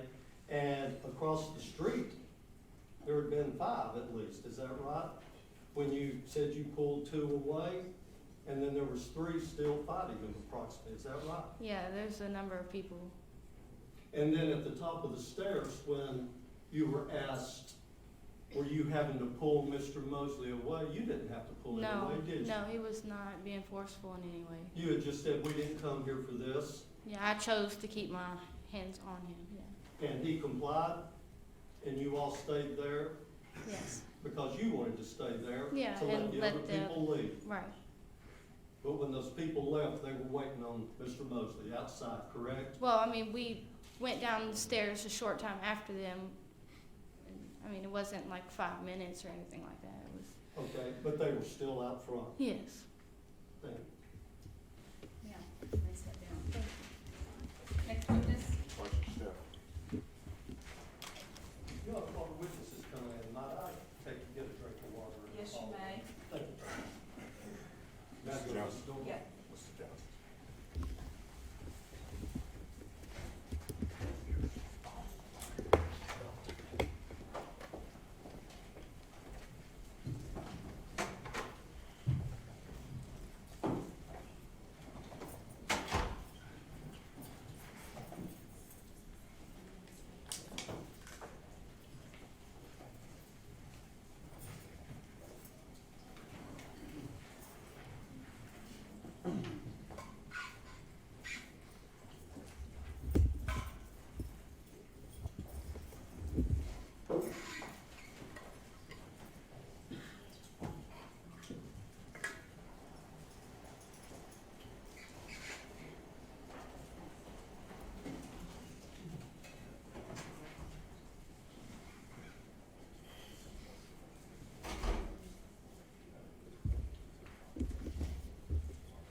General, I finally put this one in. I had to come here and sit it down. Oh, thank you. Johnson's coming back in. Thank you. Come right this way, sir. Might take a seat on the stand. Please, Sheriff, as close to the mic as possible for this is very fluid, okay?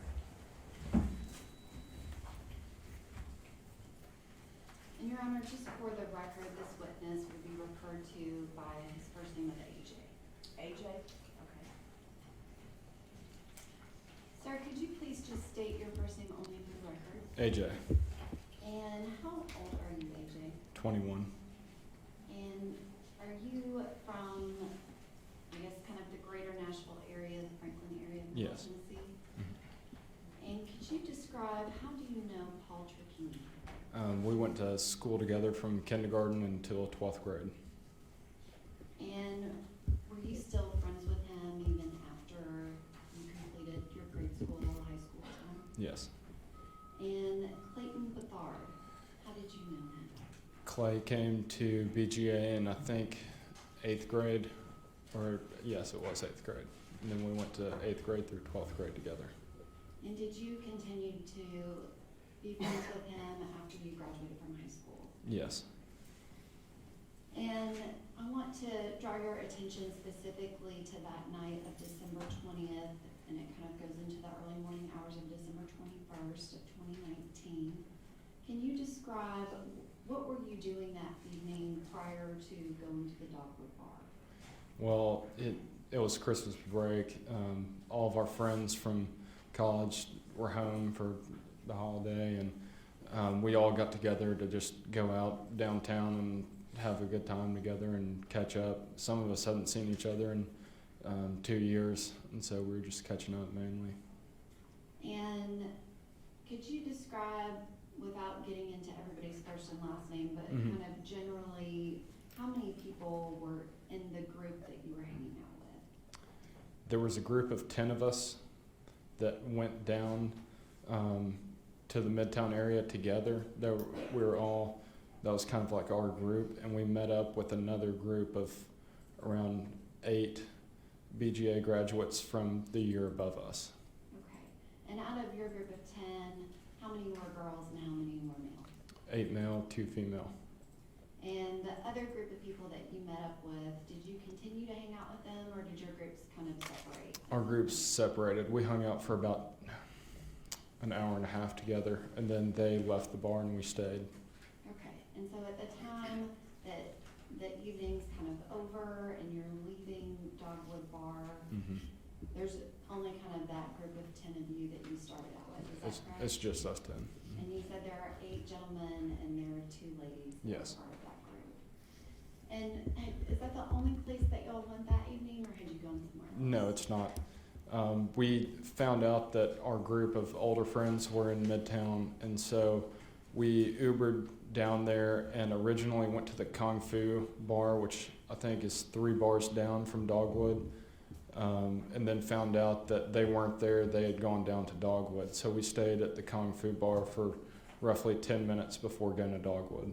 Okay. And you were at the Dogwood bar. Do you know approximately how long you were there? I would estimate that we arrived there at roughly 1 in the morning, and then we stayed there until about 10 minutes before 3. And while you were at the Dogwood bar, could you kind of describe the mood, the demeanor of the group that you're with? It was very positive, very happy. I mean, we're all catching up with each other, and it's kind of just, we were just taking turns going around having conversations with each other and figuring out, where everyone's working, where they are, if they're graduating in May, if they're going to grad school, where they're moving for their job, stuff like that. And at any point, was there any kind of confrontation or anybody in your group that got upset that you recall at all? No. And can you describe, do you know who Michael Mosley is? Not until everything came out on the media. And is that someone that you remember seeing at the Dogwood bar? No. And can you describe kind of what was going on when y'all decided to leave that evening? There was part of us on the dance floor and part kind of mingling in the bar, and they turned the music off, and the bouncer said, "All right, it's time for y'all to leave." And so we got off the dance floor and kind of gathered around the tables in the bar area, and we're still kind of hanging out. And then they were like, "All right, we're closing up, like, y'all gotta get out of here. And so that's when we made our way down the stairs. And when you were on the dance floor, do you remember who out of your group was on the dance floor? I remember Patrick Wells and Thoby Falver were there. I don't have a recollection of anyone else who was there, but there were a couple of us. Okay. And you said the group kind of got together and then the bar said, it's closing time, everybody's kind of leaving. Yes, ma'am. Do you remember or recall anything happening prior to you guys exiting the business? No, ma'am. And can you describe when you were leaving, do you remember kind of who's in front of you, who's behind you? Not the particular order. I was about fifth in the pack of 10 of us, the line of us that was going out. I was towards the middle. And when you go outside, where do you go? To my recollection, when I walk outside, I'm standing there waiting for our Uber, and then all of a sudden I turn and look, and there's a brawl. Do you see how the brawl gets started? No.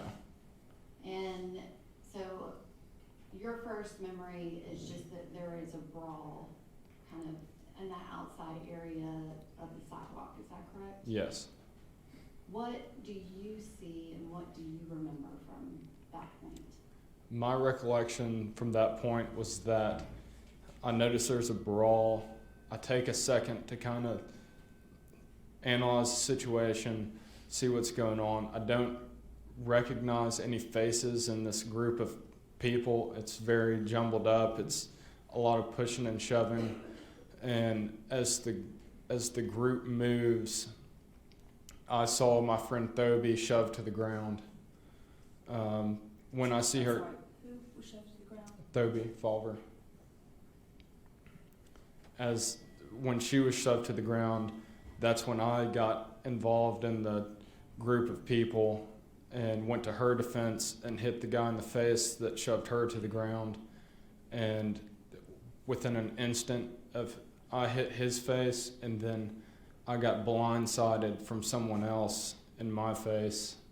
When I got hit, my vision went black, and I thought I just got punched in the face really hard. So I knew I was not going to be of any use to defending anyone at that point. And so, Which let me stop you right there, AJ. I want to kind of back up a little bit. Yeah. You said that you saw your friend be pushed to the ground. Yes. Are you certain that it was her? yes, Okay. And you, at that moment, you said you went to defend her. Is that right? that's correct. The person that you said that you punched, do you know who that person is? I have no idea who that was. Did you recognize that person? No, Was that person Michael Mosley? no, And you said after you got hit, is it almost immediately, or after you hit that person, almost immediately you were hit? yes, And are you able to tell, is it the person that you hit that's hitting you? it was not the person that I hit. It was from my side or from the back. And you are motioning to what is your left? Yes, my left. And so it came from your left side or kind of from maybe the back area, is that correct? Correct. And the first thing that you process kind of know is that is it to the left side of your face? Yes. And do you know if you are punched or what's happened to you? I thought that I was punched. And you said that your vision went black. Yes. Is that the vision in both your left eye and right eye? Just my left eye.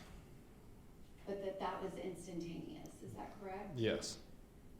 Do you recall anything else happening to you personally? No. And did you stay standing upright during this? No, I went to the ground when that happened. And what's the next thing that you remember? As I went to the ground, I remember just being on the ground for an instant, maybe a second and a half. Then I heard Clay's been stabbed, and that's when I stood back up.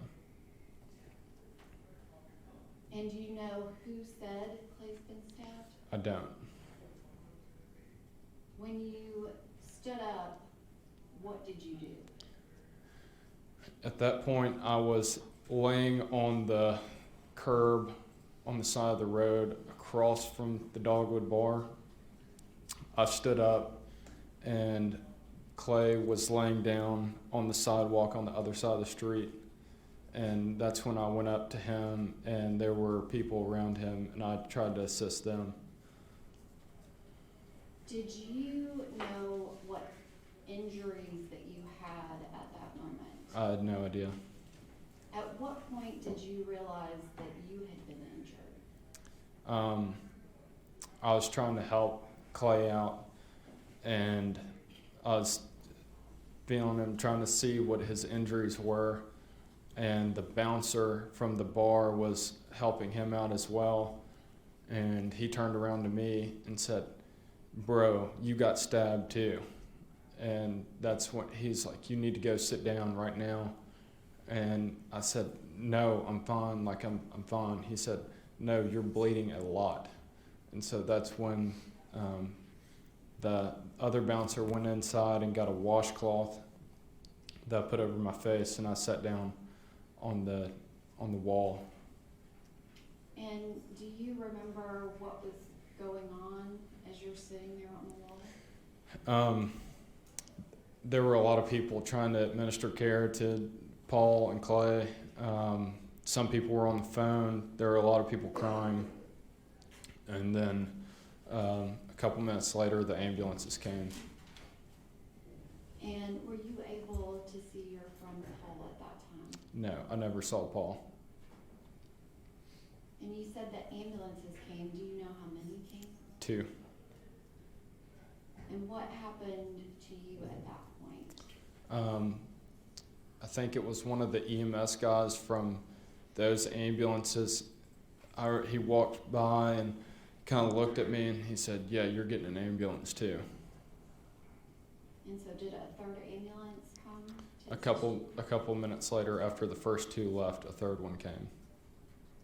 And did you go to obviously the ambulance took you to the hospital, is that correct? Correct. Can you describe what injuries that you sustained during that incident?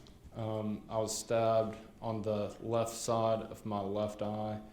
The blade kind of went through the posterior portion of my eyeball, if you would, and then went through the my skull and into where my brain is. And I had an air pocket in between my brain and my skull, a very messed up retina, and then I was also stabbed in the left arm. At what point, if any, did you realize that you had been stabbed in your left arm? That wasn't until the paramedics got there to take me to the hospital. And again, you previously testified that the first thing that you remember is getting struck somehow in the left side of your face, is that correct? Correct. The injury to your left elbow, can you describe that? It's a stab wound that's approximately 1.5 inches further down my arm from my elbow. Once I got to the hospital, they informed me that I was stabbed into the joint capsule of my elbow. So it's that way, if you would. I have no recollection of that injury. I did not know I had that injury until I was sitting there with my arm on my legs, and I was holding the washcloth like this to my face, and the paramedics said, "You're stabbed in your legs. You need to take your pants off. You're stabbed in the legs," because all the blood from my arm was going onto my pants. And I lifted my arm up and looked down at my legs, and that's when they saw the wound on my arm.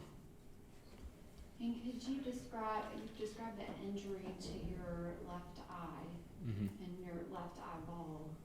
What type of vision do you have now after that injury? After the injury and after my initial surgery on the following day, I had no vision. It was completely black. I had some sensitivity to light. I could see light. After my second surgery, Monday of last week, I've gained back a small portion about where my hand is right now of very blurry vision. I can tell how many fingers you're holding up right here, but I couldn't read a book. So you have a substantial loss of vision in that left eye, is that correct? Very substantial, yes. AJ, during that incident, you said that you don't see how it started, that it was kind of a brawl, that you see the girl getting knocked down, and you went over and punched the person that knocked her down. Is that the only person or physical violence that you caused during that incident? Yes. And during that incident, did you feel like that you needed a weapon to defend yourself? No. Did you have any idea kind of in that moment that it was anything other than a fist fight? No. If I can have just one moment, Your Honor.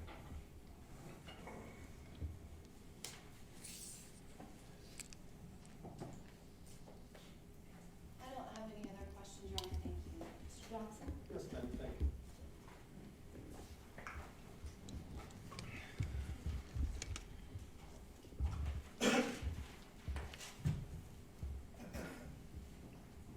AJ, or Mr. AJ, I'm Justin Johnson. I represent Mr. Mosley, and I know you've had some injuries, so I understand that. If you don't understand any of my questions, please ask, and I'll try to rephrase it. I was a little unclear. You said approximately 10 of you went together from BGA, went to high school, correct, to one bar, is that right? Yes, sir. And that was not the Dogwood? We went to Kung Fu Bar. Okay, is that down the street? It's, I'd say, about 100, 200 feet down the street. Yes, Okay, sir. so you walked from one to the other? Yes, sir. And you went to the Dogwood because you understood there was another group of your friends there, is that right? Yes, sir. And in one group, you said that, of you all, there were 8 men and 2 women? Yes, sir. And I didn't catch the other, you said that at the Dogwood, there was another group of 8. Do you remember how many men and women? I'm not positive. Out of that, there were probably 3 females, 5 males, And approximately. I'm not holding you to that, okay, yes, sir, so that's your estimate, right? Yes, sir. Okay. And did all of you go to high school together? We were all friends in high school. Okay. One person out of our group went to Christ Presbyterian Academy instead of BGA, but we were all friends. We've all been friends since at least high school. And I may not be pronouncing their names correctly, but Mr. Trapani and Mr. Beathard. Were they in your group at the first bar? Yes. Okay.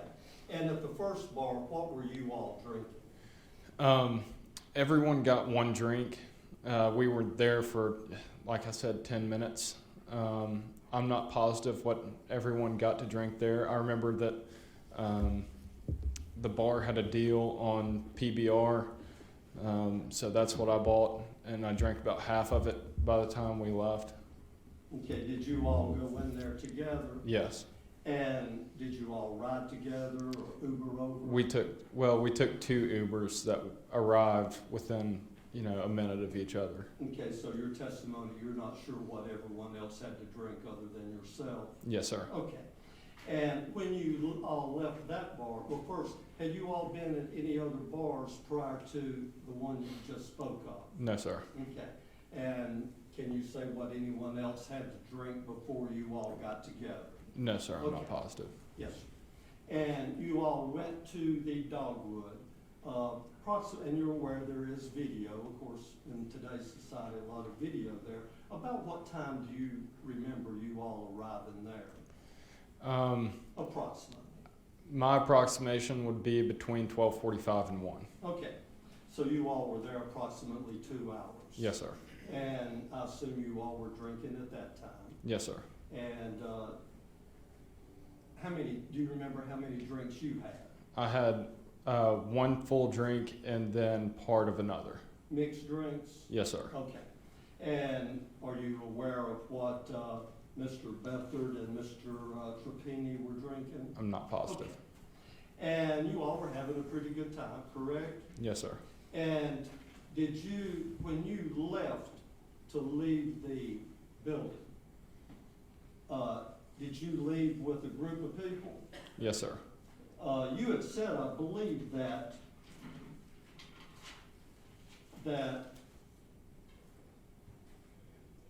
you did not remember seeing Mr. Mosley, or did you see him? I did not see him. Okay. You never had a confrontation with him? No.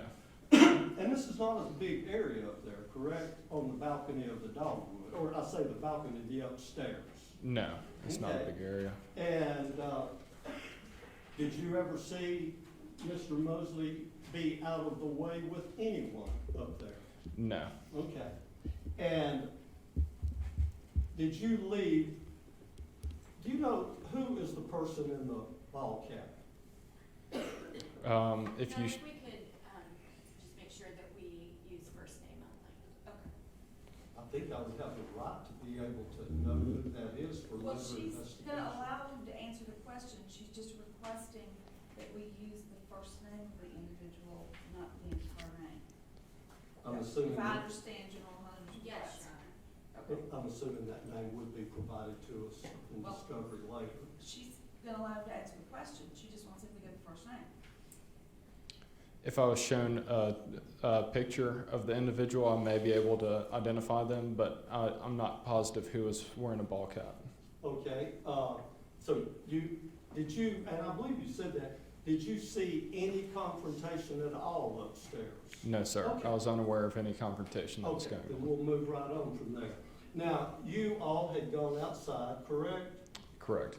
Was most of your group of the 18 people, 13 men, approximately 5 women, were most of them all outside on the sidewalk? The group that we met up with had already left the bar, and so it was just us 10 Okay. outside. And when you all were outside, was anyone saying that they were waiting on Mr. Mosley to come out that you heard? No, sir. And you had no confrontation with him, correct? No, sir.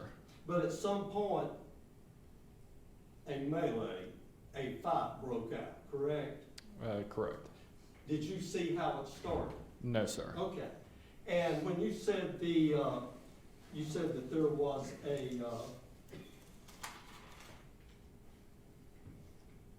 female that hit the ground, correct? Yes, sir. Was this after the fight had started? Yes, sir.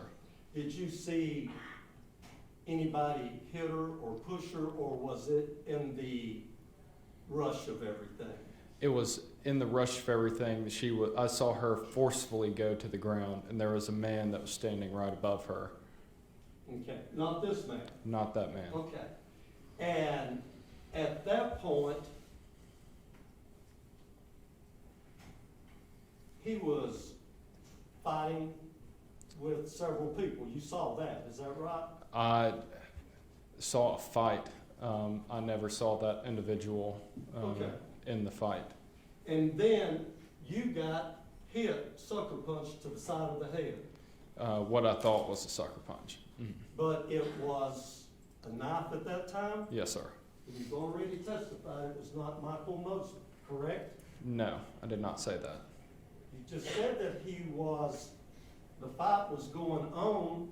You went over to the car where the woman had hit the ground, and you said you were sucker punched. And you said you did not see him.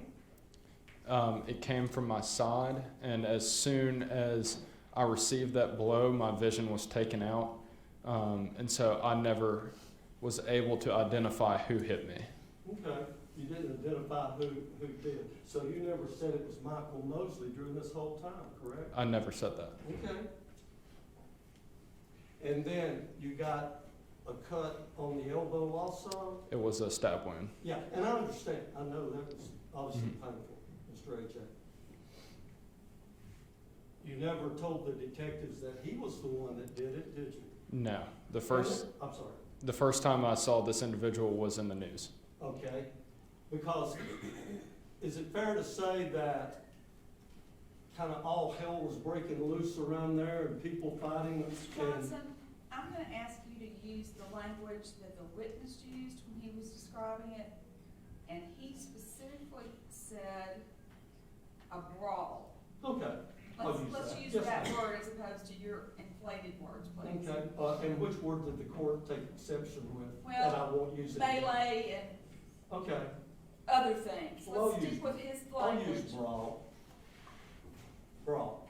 Did you see the brawl before you got what appeared to be, then you thought a punch, but it was a knife? Yes, there was a brawl that was moving kind of as a group across the street. And as it was moving across the street, that's when I saw my friend get hit to the ground. Okay, so, but you didn't see stabbing, correct? No. Okay. And when you were stabbed in the eye, was the brawl at that time moving away from you? Yes, or it were was. you in the middle of the brawl? It was to my back. Okay. And did you see anyone with a knife? I never saw a knife. Okay.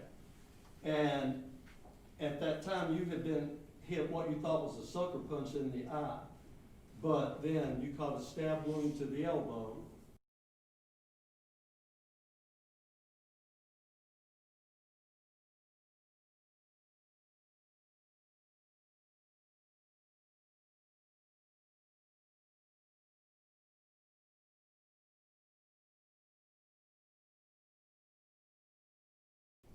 And then a wound to the leg.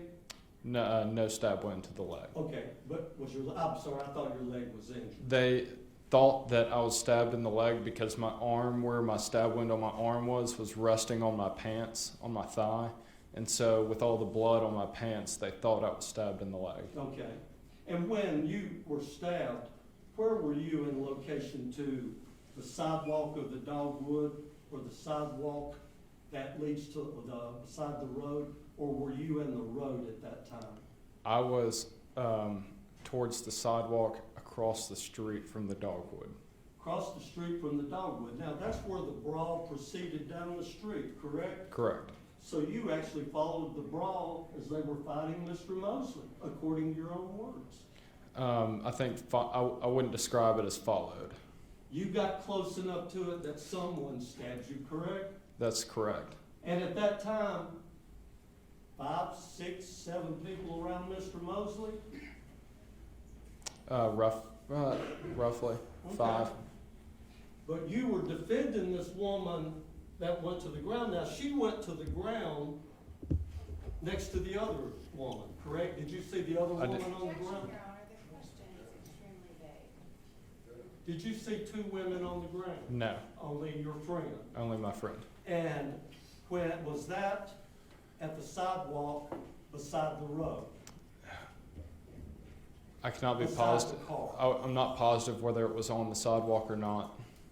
It wasn't in the street or across the street, was it? It was on that side of the street. It Which was side? the opposite side from the Dogwood bar. So the female had gone over with the brawl, is that correct? I would assume so. Okay. And then, is that where she fell? Yes. Was she hitting people or hitting at Mr. Mosley also? I couldn't tell. The first thing I saw was her go to the ground. Okay. And at that point, it was only Mr. Mosley and all the people that you knew from BGA, correct? I was not aware of that. Did you see anybody that you didn't know? Yes. Okay. And were they hitting on Mr. Mosley? I couldn't tell. I never identified Mr. Moseley, so I never know if there was anyone hitting him. But you could see the brawl going on. Yes. And I know you were injured, but you could see it going on, hard to identify someone. Yes. And when the female went to the ground, you didn't see why she went to the ground or how? She was shoved, pushed by the man that I went and hit. The man that you went and hit? Yes, who was Okay. not one of my friends. Okay. And so you did join in the brawl? Not the brawl. I would, in the situation, I saw this as more of an isolated incident that was she got pushed over and the brawl kept moving. Okay, so she got pushed to the ground. Mm-hmm. Was she hit or pushed to the ground? My recollection of it isn't 100% accurate. Yes. She was forcefully put on the ground. Okay. I don't know if it was a push or a shoulder, but she was forcefully put on the ground by a man. Okay, and you said you got to defend her. Did you help her up, or did you go confront the person that you said hit her? I went to confront the person who hit her, and as soon as I hit him, I was stabbed in the face, which prevented me from going to help her up. Okay, that's when you were stabbed in the face. Yes, that instant. And I guess the elbow at that time. I too. would assume. Not sure, but it was not Michael Mosley, was it? That I'm not positive. It very well could have been. Well, you said the brawl had moved on down the street when you went over and punched the other guy. Yes, the brawl kind of kept moving down the street, but by the time I was stabbed, my two friends had already been stabbed. Okay, I understand, but that So, wasn't my question.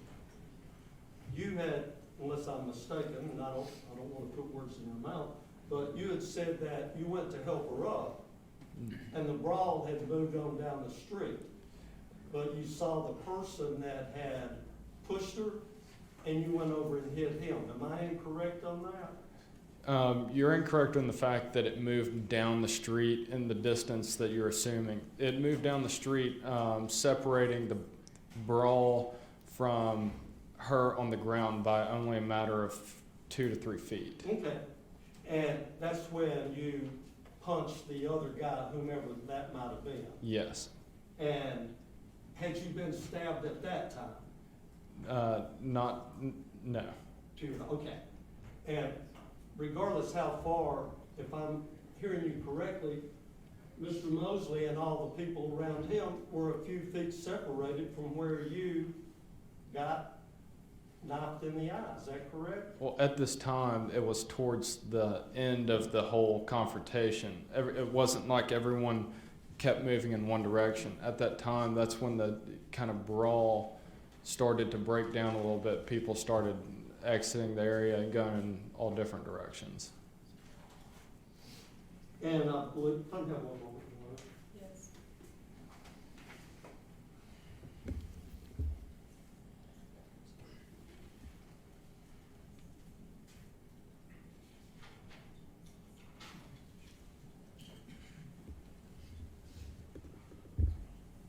And I'm going back to when you had answered questions from the state, and you said you thought you were punched. And I believe at that time your testimony was that it was not Michael Mosley. I'm not saying that it was not Michael Mosley. All I'm saying is that I could not identify who it was that assaulted me.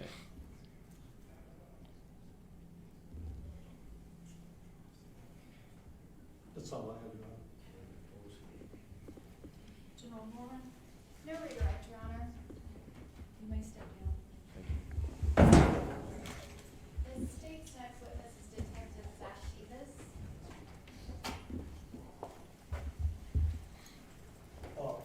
If I might speak to that. Yes.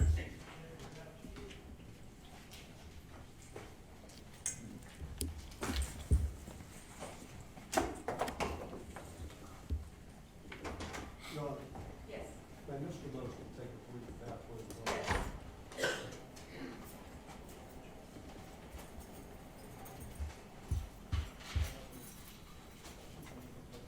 Who does that? I'll be saying. I'll be back in 5 minutes. Remain seated, come to order, please. Court is now in recess. Thank you.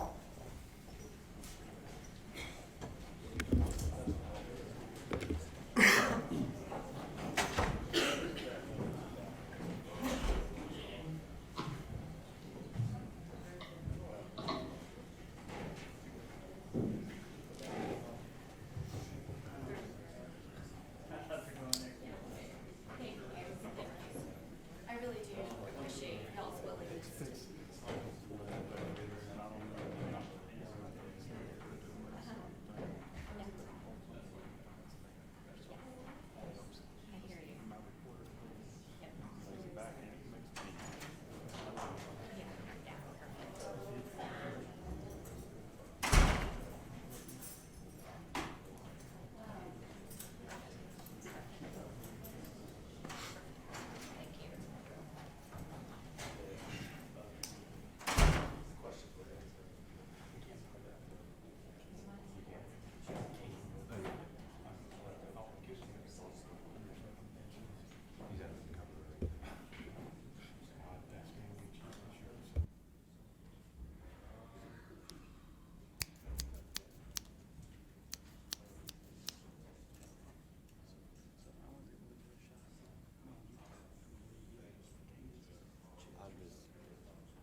Test, test, test, test, test, test, test.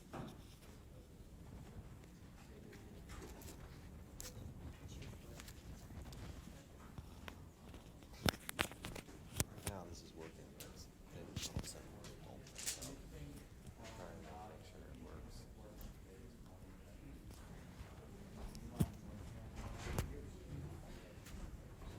Remaining seated, come to order, please. This court is now in session.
Generals, I'm ready whenever you are.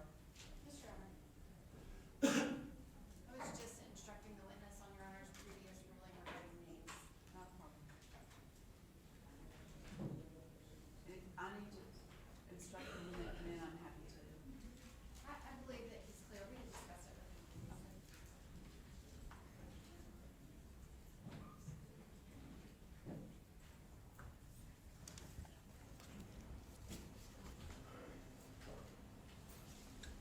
Detective Beavis is the state's next witness, Your Honor.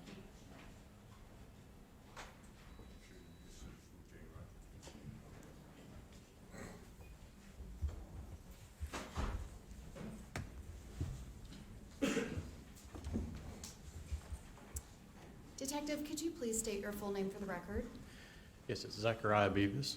And are you a detective with the Metro Nashville Police Department? I am. And specifically, are you assigned to the Midtown precinct? I am. And were you assigned as the lead detective to investigate the homicide of Paul Trapani and Clayton Beathard, as well as the attempted homicide of AJ? Yes, ma'am, I was. And could you describe how you became involved in this investigation?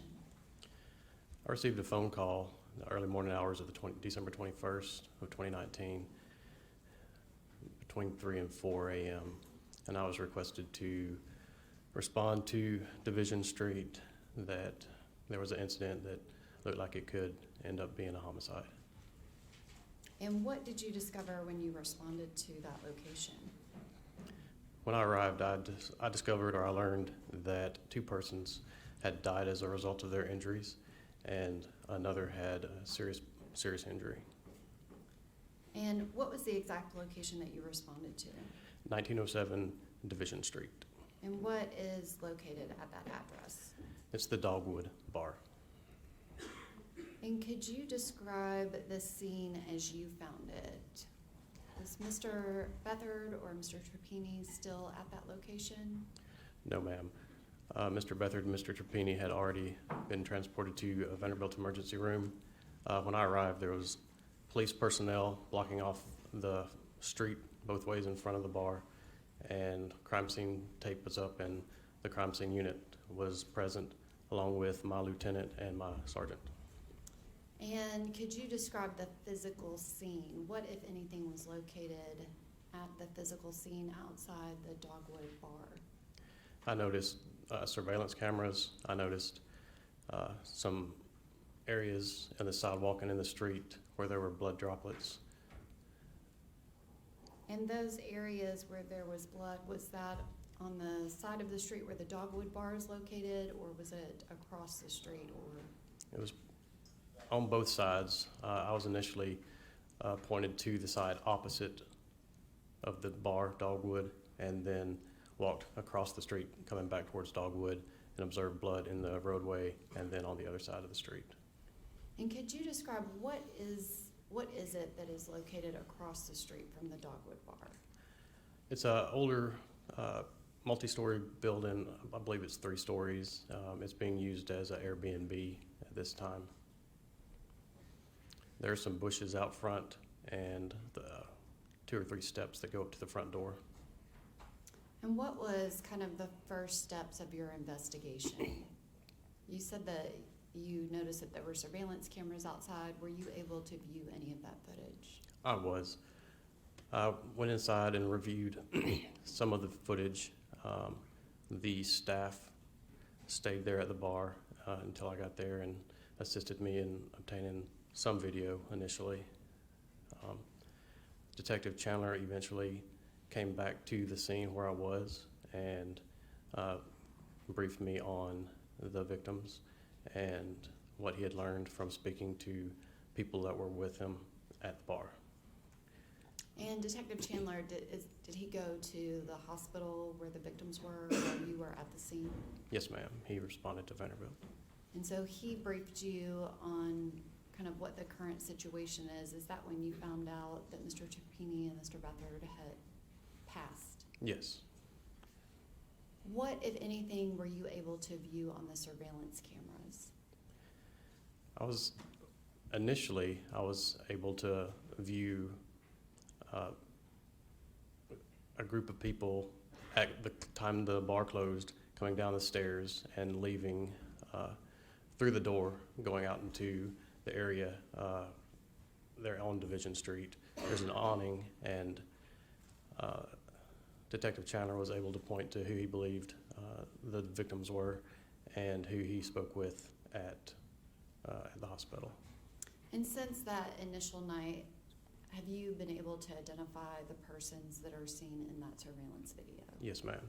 And have you spoken to most of those people? Yes, ma'am. And could you describe that surveillance video from that point of AJ and his group of friends, Mr. Trapani and Mr. Beathard, as they are leaving, kind of just describe what happens at that point? Yeah, the AJ and Mr. Trapani and Mr. Beathard came down the stairs and exited through the door, it would be to the left. They walked outside and were waiting on cabs or rides or Ubers, and I observed the defendant come outside and walk out near the street and sidewalk area. The defendant observed one of the persons in the group who I learned his name is Sam, and was he wearing a plaid shirt and a baseball cap turned around backwards that night? he was a plaid shirt, appeared to be black and white, and a trucker style cap turned around backwards. And when the defendant observed Sam, he went to him in an aggressive manner and punched him several times in the head, like you would envision seeing someone working out with a speed bag, a quick succession, 3 or 4 punches. And does any interaction occur between Sam and Mr. Mosley prior to that? Yeah, later I was able to review some more surveillance video from the bar. It appeared that Mr. Mosley approached a female and was talking to her, and then it appeared Sam and another person interjected, and then Mr. Mosley backed away from the situation. Was there any type of physical altercation at that point? No, ma'am. It was just appeared to be talking, and everybody seemed to be calm in the video at that time. Which I want to kind of walk back through it. You said that AJ and Mr. Beathard and Mr. Trapani had exited the Dogwood bar. Is that correct? Yes. Did their entire group of friends walk out at the same time? Very close. I think 2 walked out minutes after, 2 or 3 did. So Clay, AJ, and Paul walked out with 2 females, and then Mr. Mosley and his persons that accompanied him walked out, and then the last couple of people that had met with the victims walked out as well. And so at the point when Mr. Trapani and AJ and Mr. Beathard and the 2 females walk out, do they stand right there in front of the business, or do they continue walking down the sidewalk? They were standing on the sidewalk next to the street, directly in front of the business. But are they kind of thinking about that surveillance image, are they kind of to the left, away from the area where Mr. Mosley actually punches Sam? Yes.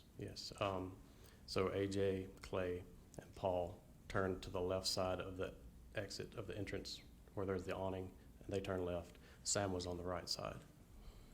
And you said that Mr. Mosley came out and the people with him. Who are the people that were with him, if you know? Which, if you could refer to their kind of abbreviated names. Yes. One person was Miss Harper, another person was Daniel, and there was one other individual who I haven't been able to speak with at this time.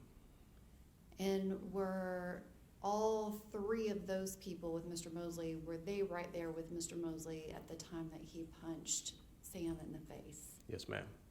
And you said that he punched him in quick succession. Multiple times, 3 or 4 times that I can see before the fight is turned where I didn't have a good angle.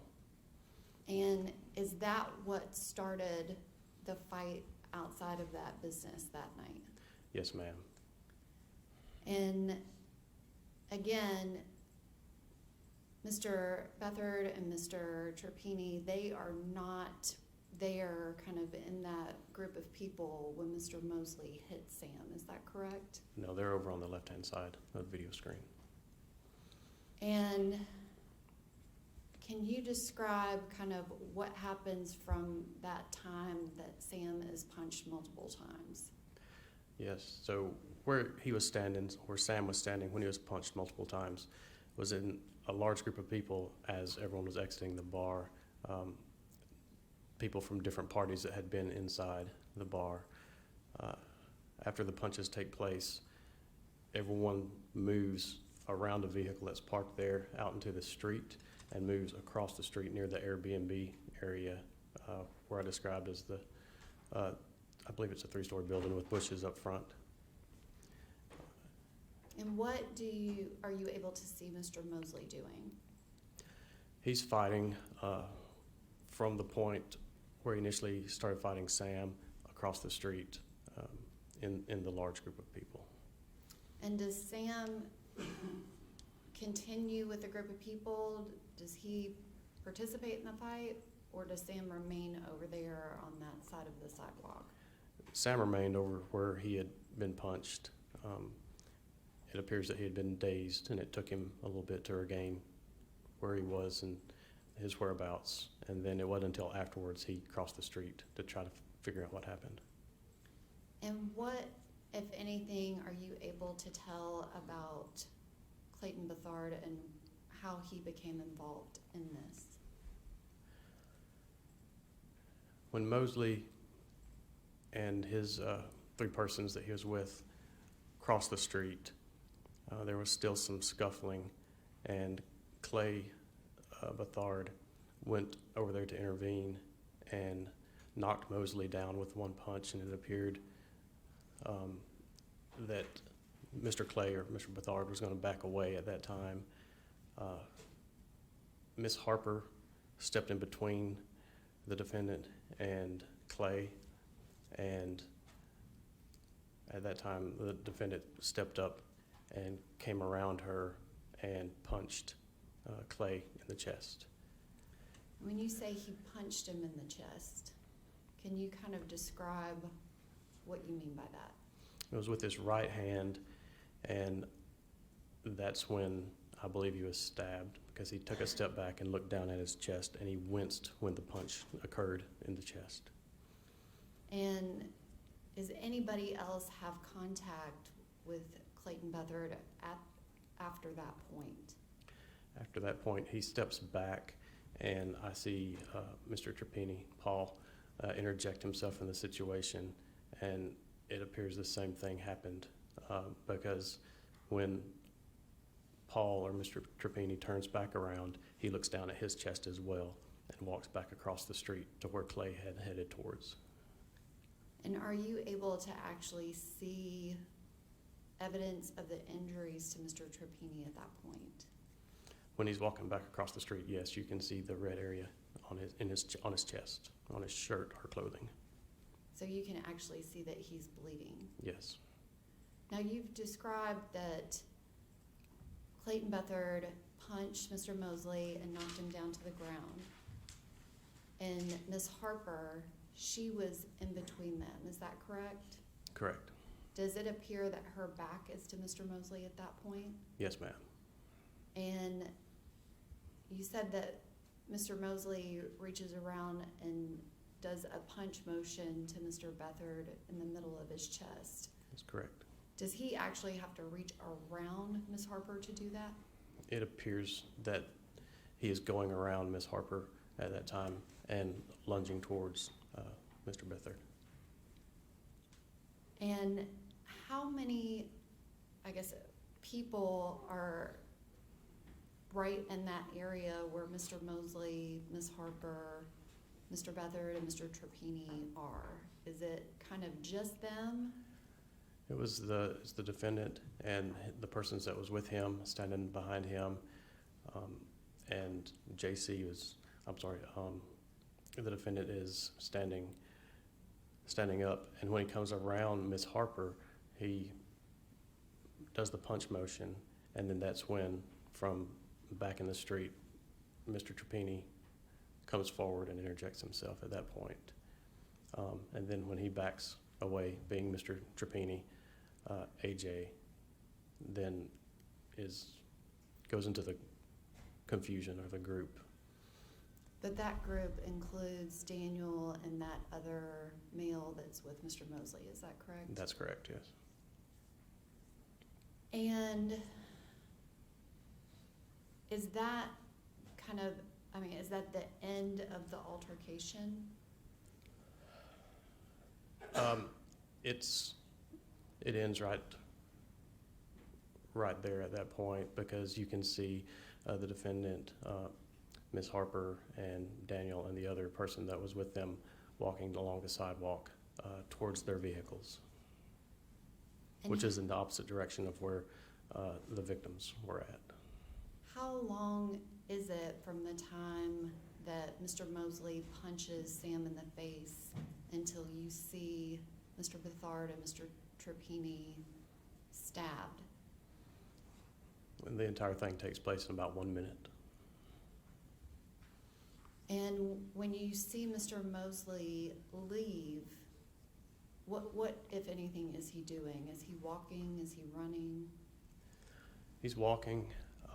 Everyone in his group's walking. The last person in their group was Miss Harper, and the three guys were in front of her. They stayed on the far side, the side opposite the bar, and went to a parking lot at the Chuy's restaurant where they had parked their cars, entered their cars. The first car that Daniel was driving, it backed up and pulled forward. The defendant initially got into that car with Miss Harper, and it pulled up and waited a few feet, and then it backed up, and the defendant got out of that car, walked back to the second car, and with the other individual, sat there just for a few seconds, and then they left the area going towards Broadway, where Chuy's is, and turned, headed inbound or towards the interstate. And after kind of that initial investigation, did you actually attend the autopsy of Paul Trapani I did, yes. and Clayton Beathard? Yes, ma'am. And can you describe the injuries that they sustained that led to their death? Yes, ma'am. Mr. Beathard was stabbed once in the chest, and it went completely through his heart in the front and out the back. Mr. Trapani was stabbed twice, once on the left side near the lung area, and once in the heart. And the injury to Mr. Beathard that you observed at the autopsy, was it consistent with what you saw in the surveillance video with that punch motion of Mr. Mosley going around Miss Harper and striking him in the chest? Yes, ma'am. There was the one injury in the center of his chest, and that's where it appeared that you can see what appears to be a fist. In the video, you can't clearly see what he's holding, but that's where he struck Mr. Beathard in the chest. And also the injuries to Mr. Trapani, are they consistent with where you see the blood in the surveillance video? The one in the center of his chest is. Yes, ma'am. And during the course of your investigation, did you speak with the persons that were involved in that altercation when Mr. Beathard and Mr. Trapani were stabbed? Yes, ma'am. Were you able to speak with every single person that was on that side of the street at the time of the stabbing? I spoke with, I'd say most of them. I haven't spoken with every single person yet. There's still some people that were at the bar that I'm working on getting identified. I'm not talking about kind of all of the people that were there. Obviously, that's kind of a larger number of people, but the people that are actually in the surveillance video across the street at the time that all three victims are stabbed, have you been able to speak with all of those people? Yes, ma'am. And does that include the fourth person in Mr. Mosley's group? No, he's the one person that I have not been able to speak with in the defendant's group. And at some point, did you encounter Mr. Moseley? I did. And when was that? It was Christmas Day. And could you describe what, if any, injuries you found on Mr. Moseley at the time that you encountered him? He had been taken into custody by our SWAT team, our TBI, and Cheatham County Sheriff's Department. I was present for that. I spoke with him briefly when he was being put in the back of a police car. I did note he had injury in the webbing of his hand, his right hand, in between his thumb and his pointer finger. And that injury, was that consistent with an injury potentially from a knife? Yes, ma'am. Could you describe that injury? Is that something where it would be consistent with someone wielding a knife?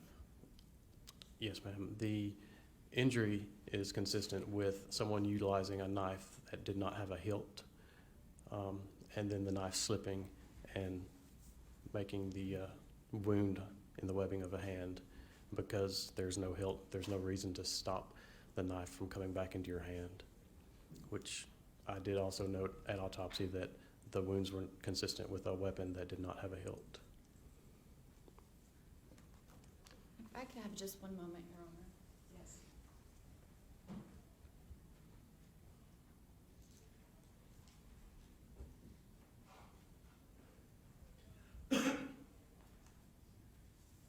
Detective Beavis, the injuries to the victims of this case, were they all consistent with what you observed in the surveillance video?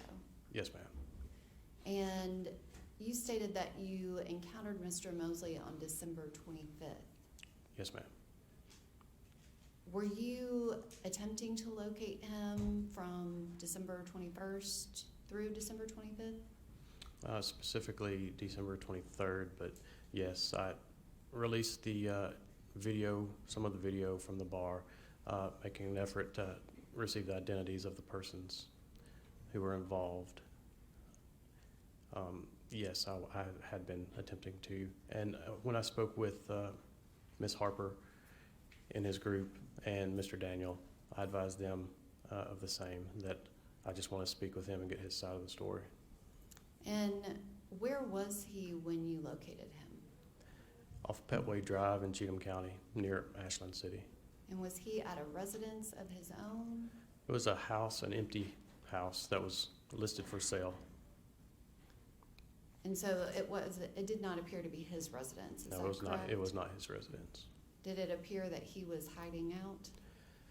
Yes, we attempted to contact him, and when I say we, I passed his attorney's information on to the TBI agents that were assisting me, and we were trying to reach out to him on the 24th, I know for certain, and then when we found him on the 25th, we, of course, ceased.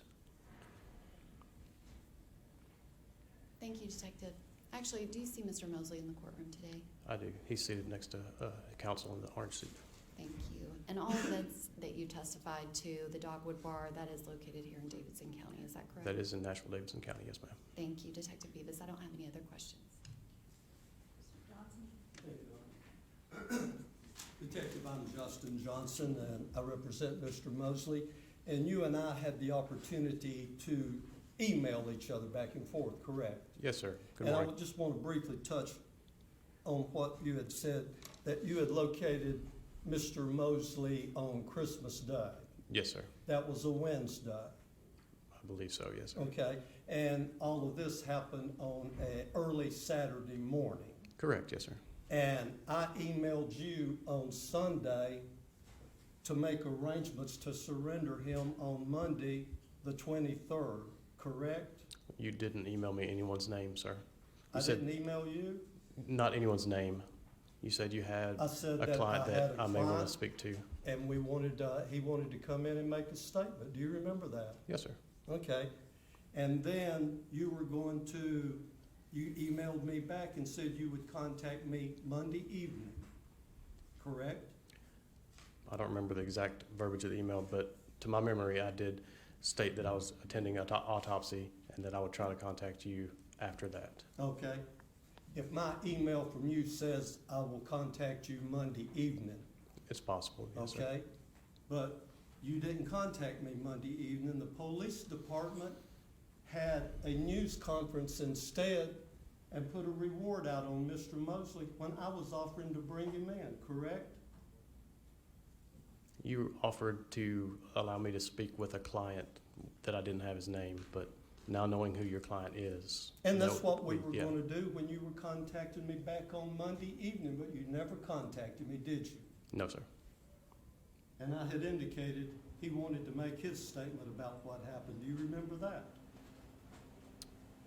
Yes, sir. Okay. But instead, there was a news conference held by the police department and put what eventually came to a $40,000 reward on Mr. Mosley. Is that right? That's how it ended up, yes, sir. Now, when you all did locate him, he gave no one any trouble. Is that right? No, sir. Okay. And you had the opportunity to review a lot of video. Yes, sir. Hours and hours from what I've been able to determine, correct? There's a lot of video, yes, sir. And I guess some of the main ones were the one that was upstairs at the Dogwood, the camera outside the Dogwood, and Winter's camera. Yes, sir. The Winter's bar. Would you agree that those probably captured everything better, I say everything, better than any other cameras or cell phones or anything like that? That's known at this time, yes, sir. Okay, and because you were able to actually see everything from the start, the progression, the ending, and Mr. Mosley walking away, correct? Yes, sir. And I timed it also, and you're just right about on it from the point of the start until Mr. Mosley is walking to his car, about 60 seconds. Amazing. 60 seconds, really? Yes, sir. Now, when you observed the footage from the Dogwood bar on the upstairs, did you see Mr. Mosley speaking to a female? I did, yes, sir. she does not move away from him or holler for anybody to come help her, does she? I don't know if she asked for anyone to intervene. There's no Okay. video, there's no sound to the video, sir. Oh, I understand that, but she's not turning and making, saying, come here and help me, to anything like that. They're talking briefly. I mean, like 5-10 seconds, if that much, correct? She did look towards the group that she was with. Now, whether or not she motioned to them, I don't know. You've seen the video. Yeah, and they were talking Okay. briefly, as you say, yes. You've seen the video. There's no motion like that, is there? No, sir. Okay. Now, at that point, several people come over to Mr. Mosley, correct? Including Sam. Yes, sir. Okay. And Sam, would you characterize it as threatening Mr. Mosley? No, sir. Okay. You saw them arguing back and forth at that point, correct? They appeared to be speaking. Pardon? They appeared to be speaking back and forth. I don't know So about it arguing. wasn't much of an argument? You said, yeah, yourself, it was very brief. Oh, right, okay. And Mr. Mosley never punched anybody, correct? Correct. And Miss Harper came up and they actually walked away from the crowd briefly and let the other people leave the bar, That's correct. okay? And then as Mr. Mosley, Miss Harper, Daniel, and then the unknown person, they were walking out and did not appear to be hostile at that time as they went down the stairs from the view, correct? That's correct, sir. And at that point, there were still some people, or let me ask you, were there still some people from the group from BGA behind Mr. Mosley at that time, or had they all gone out the door?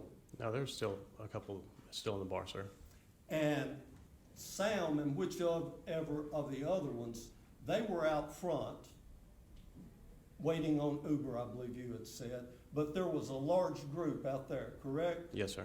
And as Mr. Mosley is going out, the fourth person actually has his arm over Mr. Mosley and they're talking, Yes, sir. okay?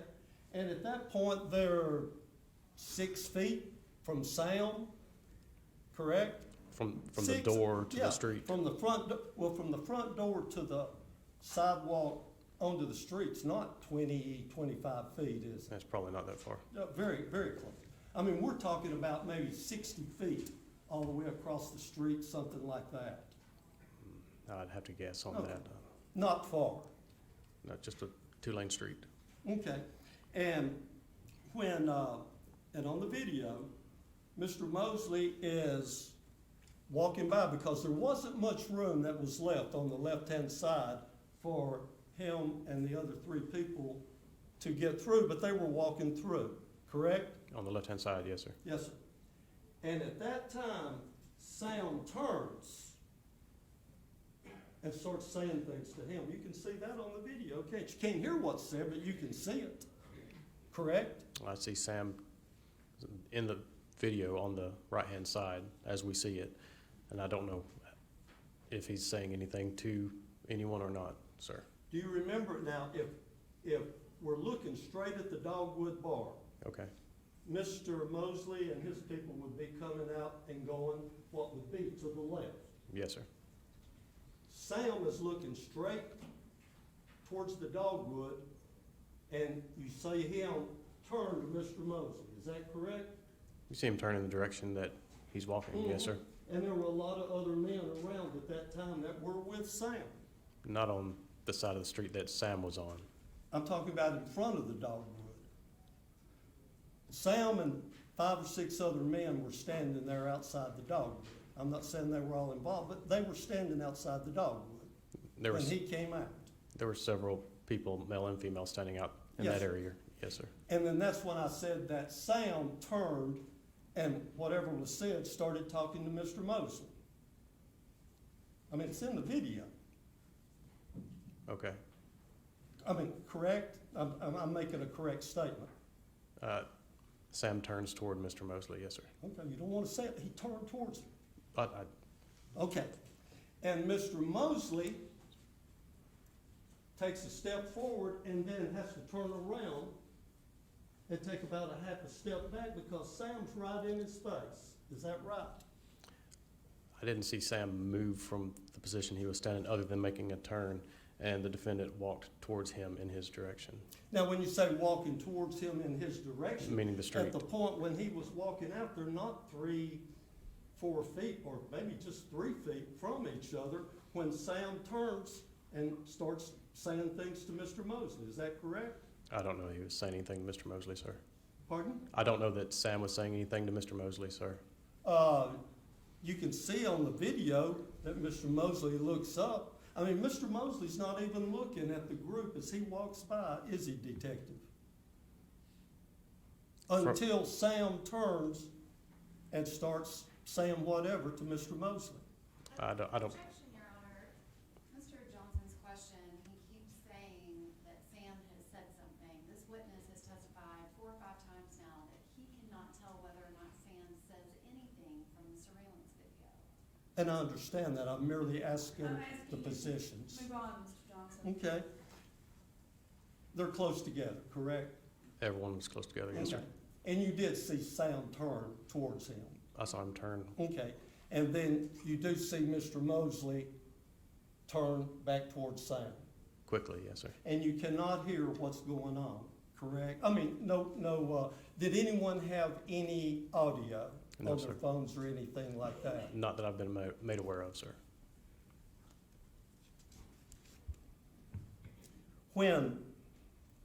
Then the fight started? Yes, sir. Okay.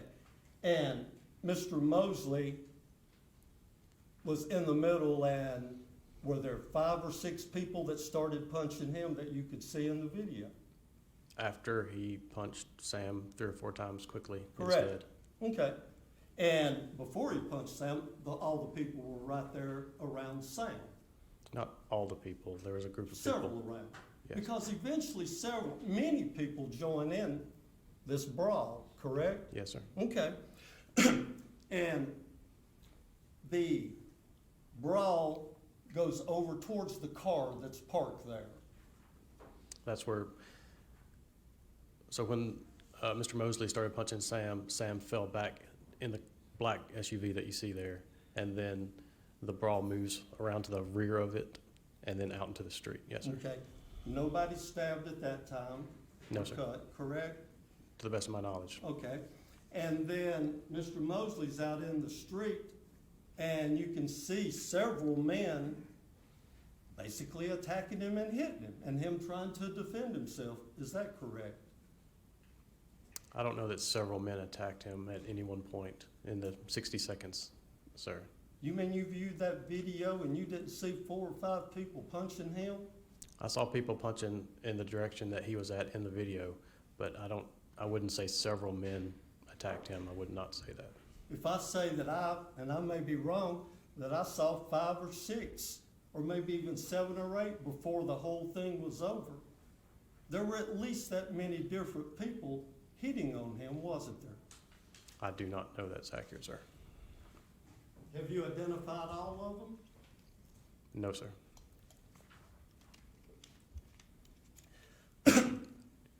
As it moves into the street, I know this is a bad situation, affected a lot of people, but as it moves into the street, Mr. Mosley gets away from everything at one point, maybe 3 or 4 feet, and they come at him again, don't they? That's in the street. There's a point where they cross the street, Mr. Mosley and the 3 individuals he was with. They were on the other side, and Mr. Mosley steps out, and I don't know what's taking place at that point, but that's when Clay approached him. Yes, sir, and I'm getting there, but in the street, because as the fight started, as you're facing from the Dogwood towards the street, it went towards the car parked on the right and then proceeded into the street. Correct? Correct, yes, sir. And you can see people in the video joining in, people coming from different directions, correct? Correct. Joining in what would be a bar fight. Pardon? What would appear to be a bar fight, a lot of people swinging at different people. Oh, I understand. Not everyone was swinging at one person. But many were swinging at Mr. Mosley, from the sidewalk to the street at that point, correct? I mean, it's on the video, Detective. I could say two, maybe, that I would feel confident saying that they were Two. swinging at him. In a large group of people, yes, sir. You think there were two people on him out in the street? No, there were many people gathered around. It was a mob of people in the street. But as far as being able to testify how many people that I think, or I would say with certainty, swung at your client, I would say two. Your words, the mob, whether they were hitting him or not, people were hitting him and he was surrounded by several people. It was a mob of people fighting in groups or within Mr. each Johnson, other. I'm gonna ask you to go back to what he said. He said it was a bar fight. It was not everyone against Mr. Mosley based on his testimony. It was a bunch of people joining in a bar fight. I understand, Your Honor, and I viewed the video also. That's why that my cross-examination, I believe that I'm asking pertinent questions, but I will go ahead because I'm ready to move across the street. Thank I'm you, glad. Judge. Yes, Got ma'am. it. Okay, I understand, believe me. thank you. Did you say you saw Mr. Mosley back away from the group and then go towards the other side of the street? At the point to where he and Clay are standing on the sidewalk opposite the bar. He got across the street before anyone else, correct? He And or the the others joined him real group, quick. his group. Okay, the group joined him real quickly as he went across the street. Yes, sir. Well, yeah, it all And happened real then quick. that's where you think that the people were stabbed, correct? That's where I know they were stabbed. Okay, okay. And Mr. Beathard, he came across the street to join in over there across the street at the building. And I believe you said that he hit Mr. Mosley and knocked him down. No, I said Clay Beathard is the person who knocked down Mr. I Mosley. think I said Mr. Beathard. Okay. Oh, I called him by his last name. Right. That's the one that came across the street while the fight was going on across the street, and he hit Mr. Mosley and knocked him down before any stabbing, correct? Correct. Okay. And then at that point, Mr. Trapani was also over there in the fight prior to being stabbed. No, sir. Pardon? No, sir. After Mr. Mosley was knocked down, Mr. Beathard, Clay stepped back, making in a back motion, giving Miss Harper time to walk in between them. And then when your client, or Mr. Mosley, stood up and stabbed him in his chest, that's when he backed out into the street again, and that's when Paul Trapani stepped over and interjected himself in that situation, also getting stabbed in the side and in the chest. When you say he interjected, he came over and started fighting Mr. Mosley at that time also. He probably tried to stand up for Mr. Beathard. But no one, there's not, do you even have any witness that ever saw Mr. Mosley with a knife? No, sir. And so Mr. Trapani did not know Mr. Beathard had been stabbed at that time, correct? I have no way of knowing that, Okay. sir. Because it all happened very fast. We're talking 60 seconds that all of this went down, correct? Yes, sir. Now then, at that point, AJ comes over and gets into the fight also, correct? It appears AJ comes in when Paul Trapani steps out Okay. and looks down at his wound. And Ms. Harper's statement to you matched up with what you saw on the video, correct? Yes, sir. Okay? And Daniel made a statement to you, is that correct? Yes, sir. Okay. And did his statement to you match up with what you saw on the videos? Yes, sir. I'm almost finished, Judge. At the autopsy, the wounds, none were to the back, were they? No, sir. Any wounds were facing whomever got stabbed. Or to the side, yes, sir. And Mr. Beathard, you might not remember this from the autopsy. Do you remember roughly his height and weight? Because he's the college football player, correct? Yes, sir, he was 6 foot. At least 6 foot, okay. And it may be hard to tell this. Were the wounds consistent? You said no healed, Correct. such as like a pocket knife? Or is that hard to say? That would be hard to say. I believe some pocket knives do have a hilt. But when you think of a hilt, you think more of like a Rambo-style knife, fixed blade. So the knife you're speaking of had no hilt? Correct. In other words, if someone's going to be using that for fighting, they have a good chance of getting injured as easily as whomever might get stabbed. I believe that would be accurate.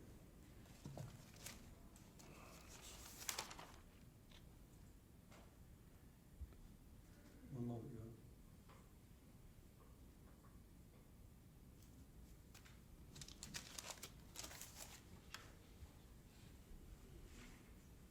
General, any additional questions of the detective? No, Your Honor, the state does. That's all I have, Your Honor.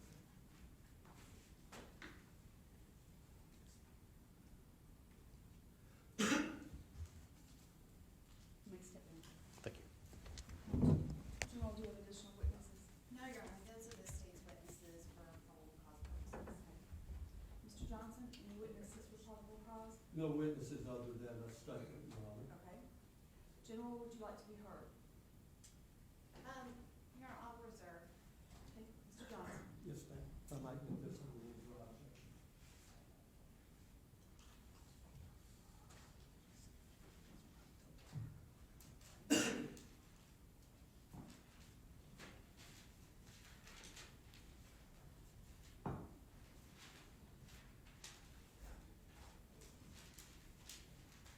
Your Honor, I submit to the court that everything that's been heard today shows that Mr. Michael Mosley acted in self-defense. The one thing that we have is that they said that he punched Sam first. Of course, this court does not have the video in front of it, and that will come at a later date. However, you have heard the testimony of when Mr. Mosley talked to the woman upstairs that she had not any indications called out for help, anything like that, that it was a matter of seconds. But then Mr. Mosley was confronted by Sam at that point. People saying words back and forth. Ms. Harper said that she and Mr. Mosley and the other two backed off.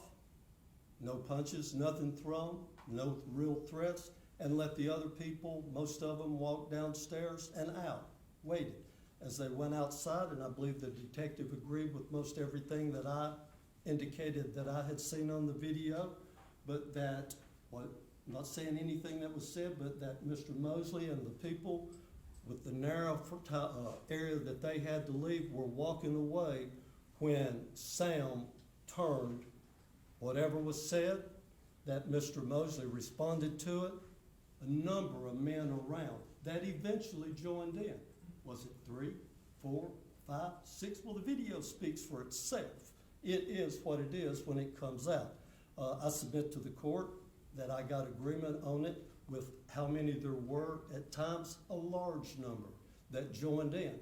Whether it was a brawl by people from a bar fight just getting into it, but Mr. Mosley, on a number of men that it started, as the detective had said, right on the sidewalk of the Dogwood, slightly over to the right, looking across the street, that out into the street, that whatever distance, Mr. Mosley was out there, and the only indication, he was the only one that was defending himself from a number of other people, much bigger people, football players in college.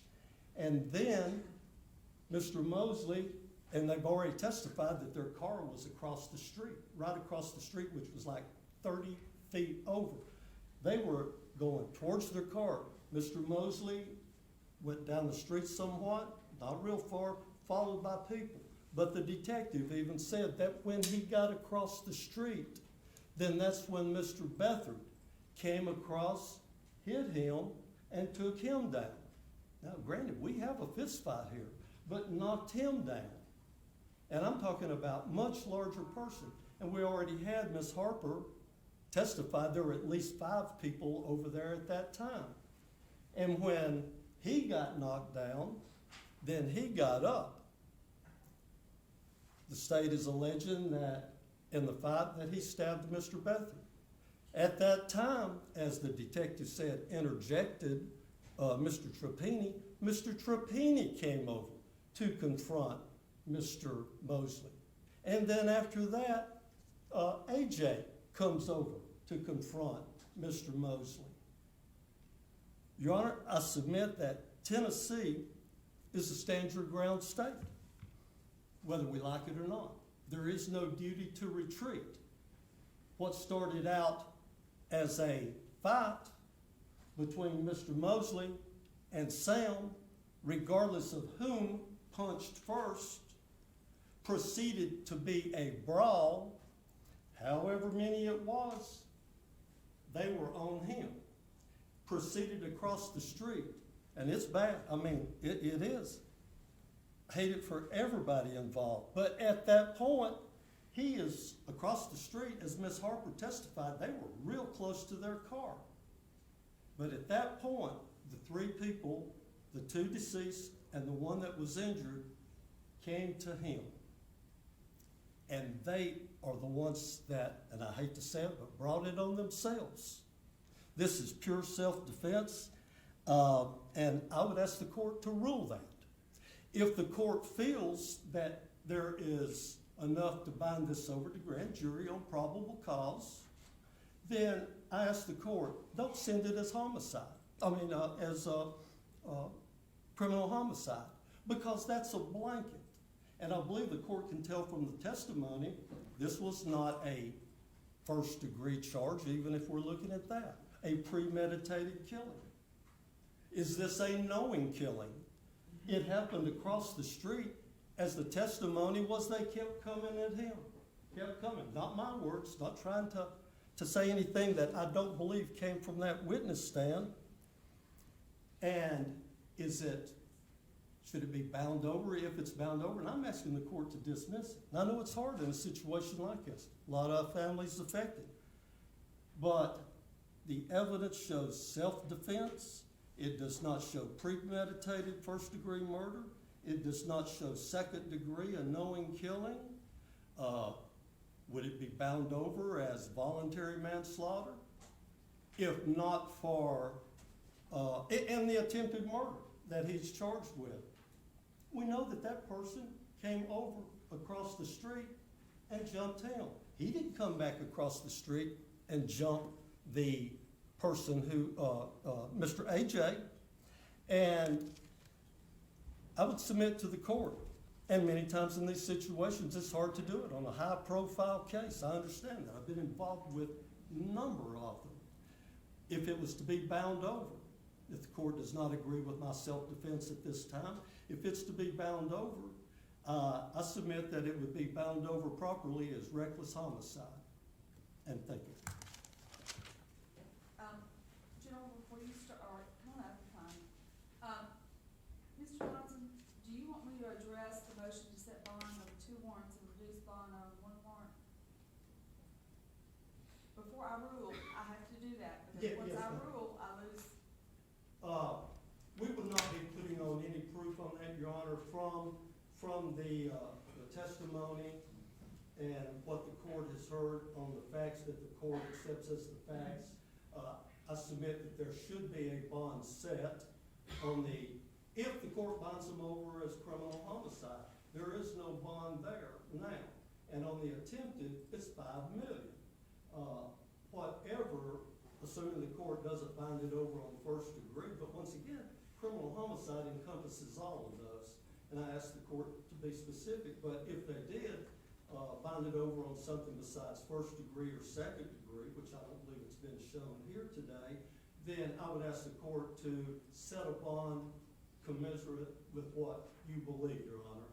and also what you've heard on the attempted first degree, that once again, we submit that's not attempted first degree, and we would ask for whatever the court binds it over. If you see fit much less or dismiss, then we ask you to reduce $5 million bond. Jill, do you have a copy of this? Your Honor, I received a copy of that yesterday afternoon, and I have a copy of the motion to revoke bond that the state filed on Mr. Mosley in Division 2 Criminal Court on his pending aggravated assault case. Mr. Mosley was out on bond for the aggravated assault of Molly Baker at the time of this offense. He had... Just 1 second, I wanna make sure it matches with the number that I'm looking at. The number I'm looking at is GS 877155. It's, the offense date was 12/5/18. Is that the one you're talking about? Correct, Your Okay, Honor. you're talking about the same one. Okay. Yes, Your Honor, and Mr. Mosley posted bond on that aggravated assault on December 6th of 2019. He had, his parole had been revoked, I believe in February or March of 2019, and he had served out a 6-year at 60% sentence to serve on 2 robbery guilty pleas that were initially indicted as aggravated robbery. Mr. Mosley had just been released from prison on December 5th of 2019 prior to this homicide occurring the night of December 20th into the early morning hours of December 21st of 2019. The information in Mr. Johnson's bond motion is that Mr. Mosley has resided in Davidson County and Cheatham County basically all of his life. However, from today of 2020 until prior to 2015, the state is only aware of 9 months that Mr. Mosley was not in custody of either CCA, TDOC, Davidson County Sheriff's Department, or juvenile custody. The first criminal convictions that he has, he was a juvenile and it was transferred to criminal court. He pled guilty March 13th of 2015 and received what was multiple convictions but 5 years of probation. He was out of custody. Hold on, is that the attempted aggravated burglary that he pled guilty to? 2014 I-1243 attempted burglary, Yes. as well as 2015 I-169. He pled to a count of theft over $1,000 and 2 counts of burglary of a motor vehicle, and he received a total 5-year sentence on that. So he pled on March 13th of 2015. The aggravated assault in 2015 C-1754 occurred on May 20th of 2015, just 2 months later. The robbery convictions that one, yes. occurred May 23rd of 2015. 3 days later. Correct. His sentence was not placed into effect until July of 2015, but he spent only 2 months out of custody before committing 2 separate extremely violent offenses. He was in custody while those cases were pending, so he was in custody for approximately 3 years and was paroled out September of 2018. A parole violation warrant was issued November 26th of 2018, less than 2 months later, and on December 5th of 2018, the aggravated assault of Molly Baker that occurred at a Walmart in Davidson County occurred with him just being out of custody for 3 months, again, another violent offense. He was not served without arrest warrant immediately, and again, he was out on parole at the time of that aggravated assault. When he was taken into custody on his parole violation warrant, while in custody in the Cheatham County Jail, he committed another violent offense and was charged with the aggravated assault of Daniel Baker. But for him being in custody, again, he is released from custody December 5th, post bond on the aggravated assault that's pending in Division 2 on December 6th, and then within 2 weeks, he has committed 2 extremely violent homicides and an attempted homicide. Which, Your Honor, I will address Mr. Johnson's argument as to the preliminary hearing, but the state submits the copy of the motion to revoke the Division II criminal court bond as proof and reference to Mr. Johnson's bond motion that he's filed in front of Your Honor. The state submits that it would be more appropriately heard in Division II criminal court along with the state's motion to revoke bond, and that the bond set as of now, which there's no bond set on the homicides, and the state submits that that is appropriate based on the proof, but that even the $5 million bond on the attempted homicide, that there's nothing that should be done with it at this point, that Your Honor has absolutely no proof from Mr. Johnson to do anything with the bonds in this case. Well, and I'll have to tell you, Brent is a diligent clerk and had pulled his entire record for me, so I had it prior to you beginning this process and in response to Mr. Johnson's motion. I agree that it's appropriate for this motion to be heard in Division II, so I will not address the revocation of the bond on the criminal case. That I will leave to Division II to address, because I was headed there until you told me you'd already filed this. So I'll let that sit and let you go deal with that upstairs. As to the motion to set the bond, I'll let you go ahead and make your argument as to his argument on the criminal homicides, and then I'll address everything in its totality. So go ahead. Yes, Your Honor. Mr. Johnson argued that Clayton, Beathard, and Paul Trapani somehow brought this on themselves. There is nothing that is further from the truth, Your Honor. Mr. Moseley walks out of the bar and someone from his group says, "We're going to fight." It was a premeditated act from the beginning. Mr. Moseley approaches Sam and punches him in the face 3 to 4 times so quickly that people that saw it didn't even realize how many times he was punched. But it was someone in Mr. Moseley's group that said, "We're gonna fight," and Mr. Moseley started this fight that ended in 2 people being murdered and one person, AJ, escaping with his life but sustaining severe injuries that could have been much worse. There is absolutely nothing that Clayton, Beathard, and Paul Trapani and AJ did to bring this on themselves. They weren't even standing anywhere near Sam when Mr. Moseley punches him. The people that are standing there are Mr. Moseley, his friend Daniel, his friend Miss Harper, and his 4th friend who has his arm around him as they're walking up, and someone says, "Let's fight." Mr. Moseley started this. It lasted for 1 minute. 1 minute. He is able to punch Sam in the face 3 to 4 times. He is able to continue to stay engaged in a fist fight.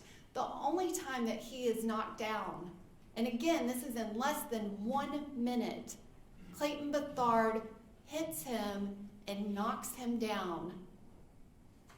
Clayton Beathard backs up. He is backing up, walking away. There's absolutely no testimony that he is doing anything in that moment. Tiny Miss Harper, she gets in between them. She gets in between them and says, "Stop." And Mr. Moseley, he arms himself with a knife and he stabs Clayton Beathard in the middle of the chest. He stabs him through the front of his heart and it goes all the way through. He doesn't stop there.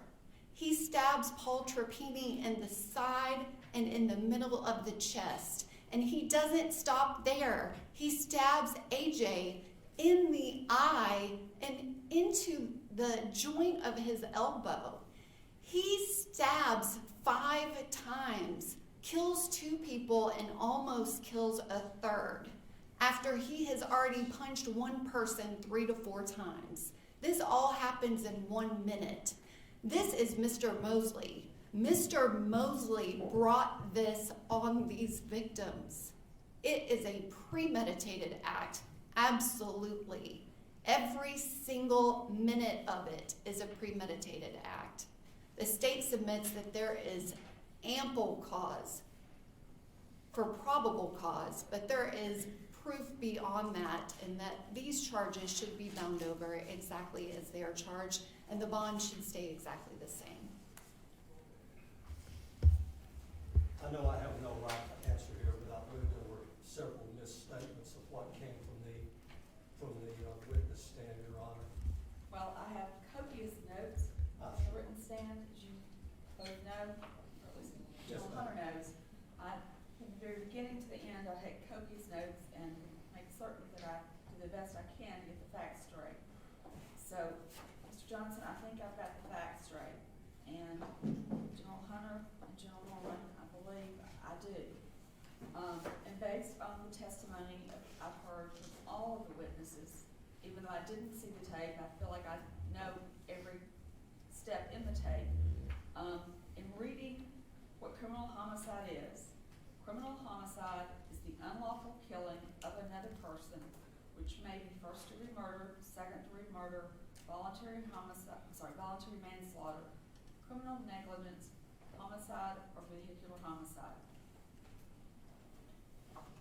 And listening to the testimony and looking at the statute, the first thing I want to correct is something Mr. Johnson said. AJ said he did not know who Mr. Mosley was, and he did not come over to confront Mr. Mosley. That was something you said incorrectly. AJ, throughout his testimony, said he did not know him. As to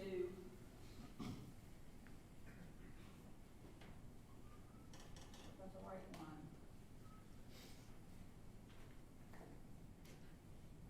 As to GS 908208, which is the attempted criminal homicide with AJ being the victim, I do find probable cause. As to GS 908207, which the victim was Clayton Beathard, I do find probable cause. As to GS 908206, with Paul Trapani being the victim, I do find probable cause. Thank you all. As to the motion to set bond on the 2 warrants or reduce the bond, I'm denying the motion this time. Thank you all. Yes. Mr. Johnson and I, we did provide him with a copy of the surveillance video yesterday, and we both signed an agreed protective order, and we would just ask that Your Honor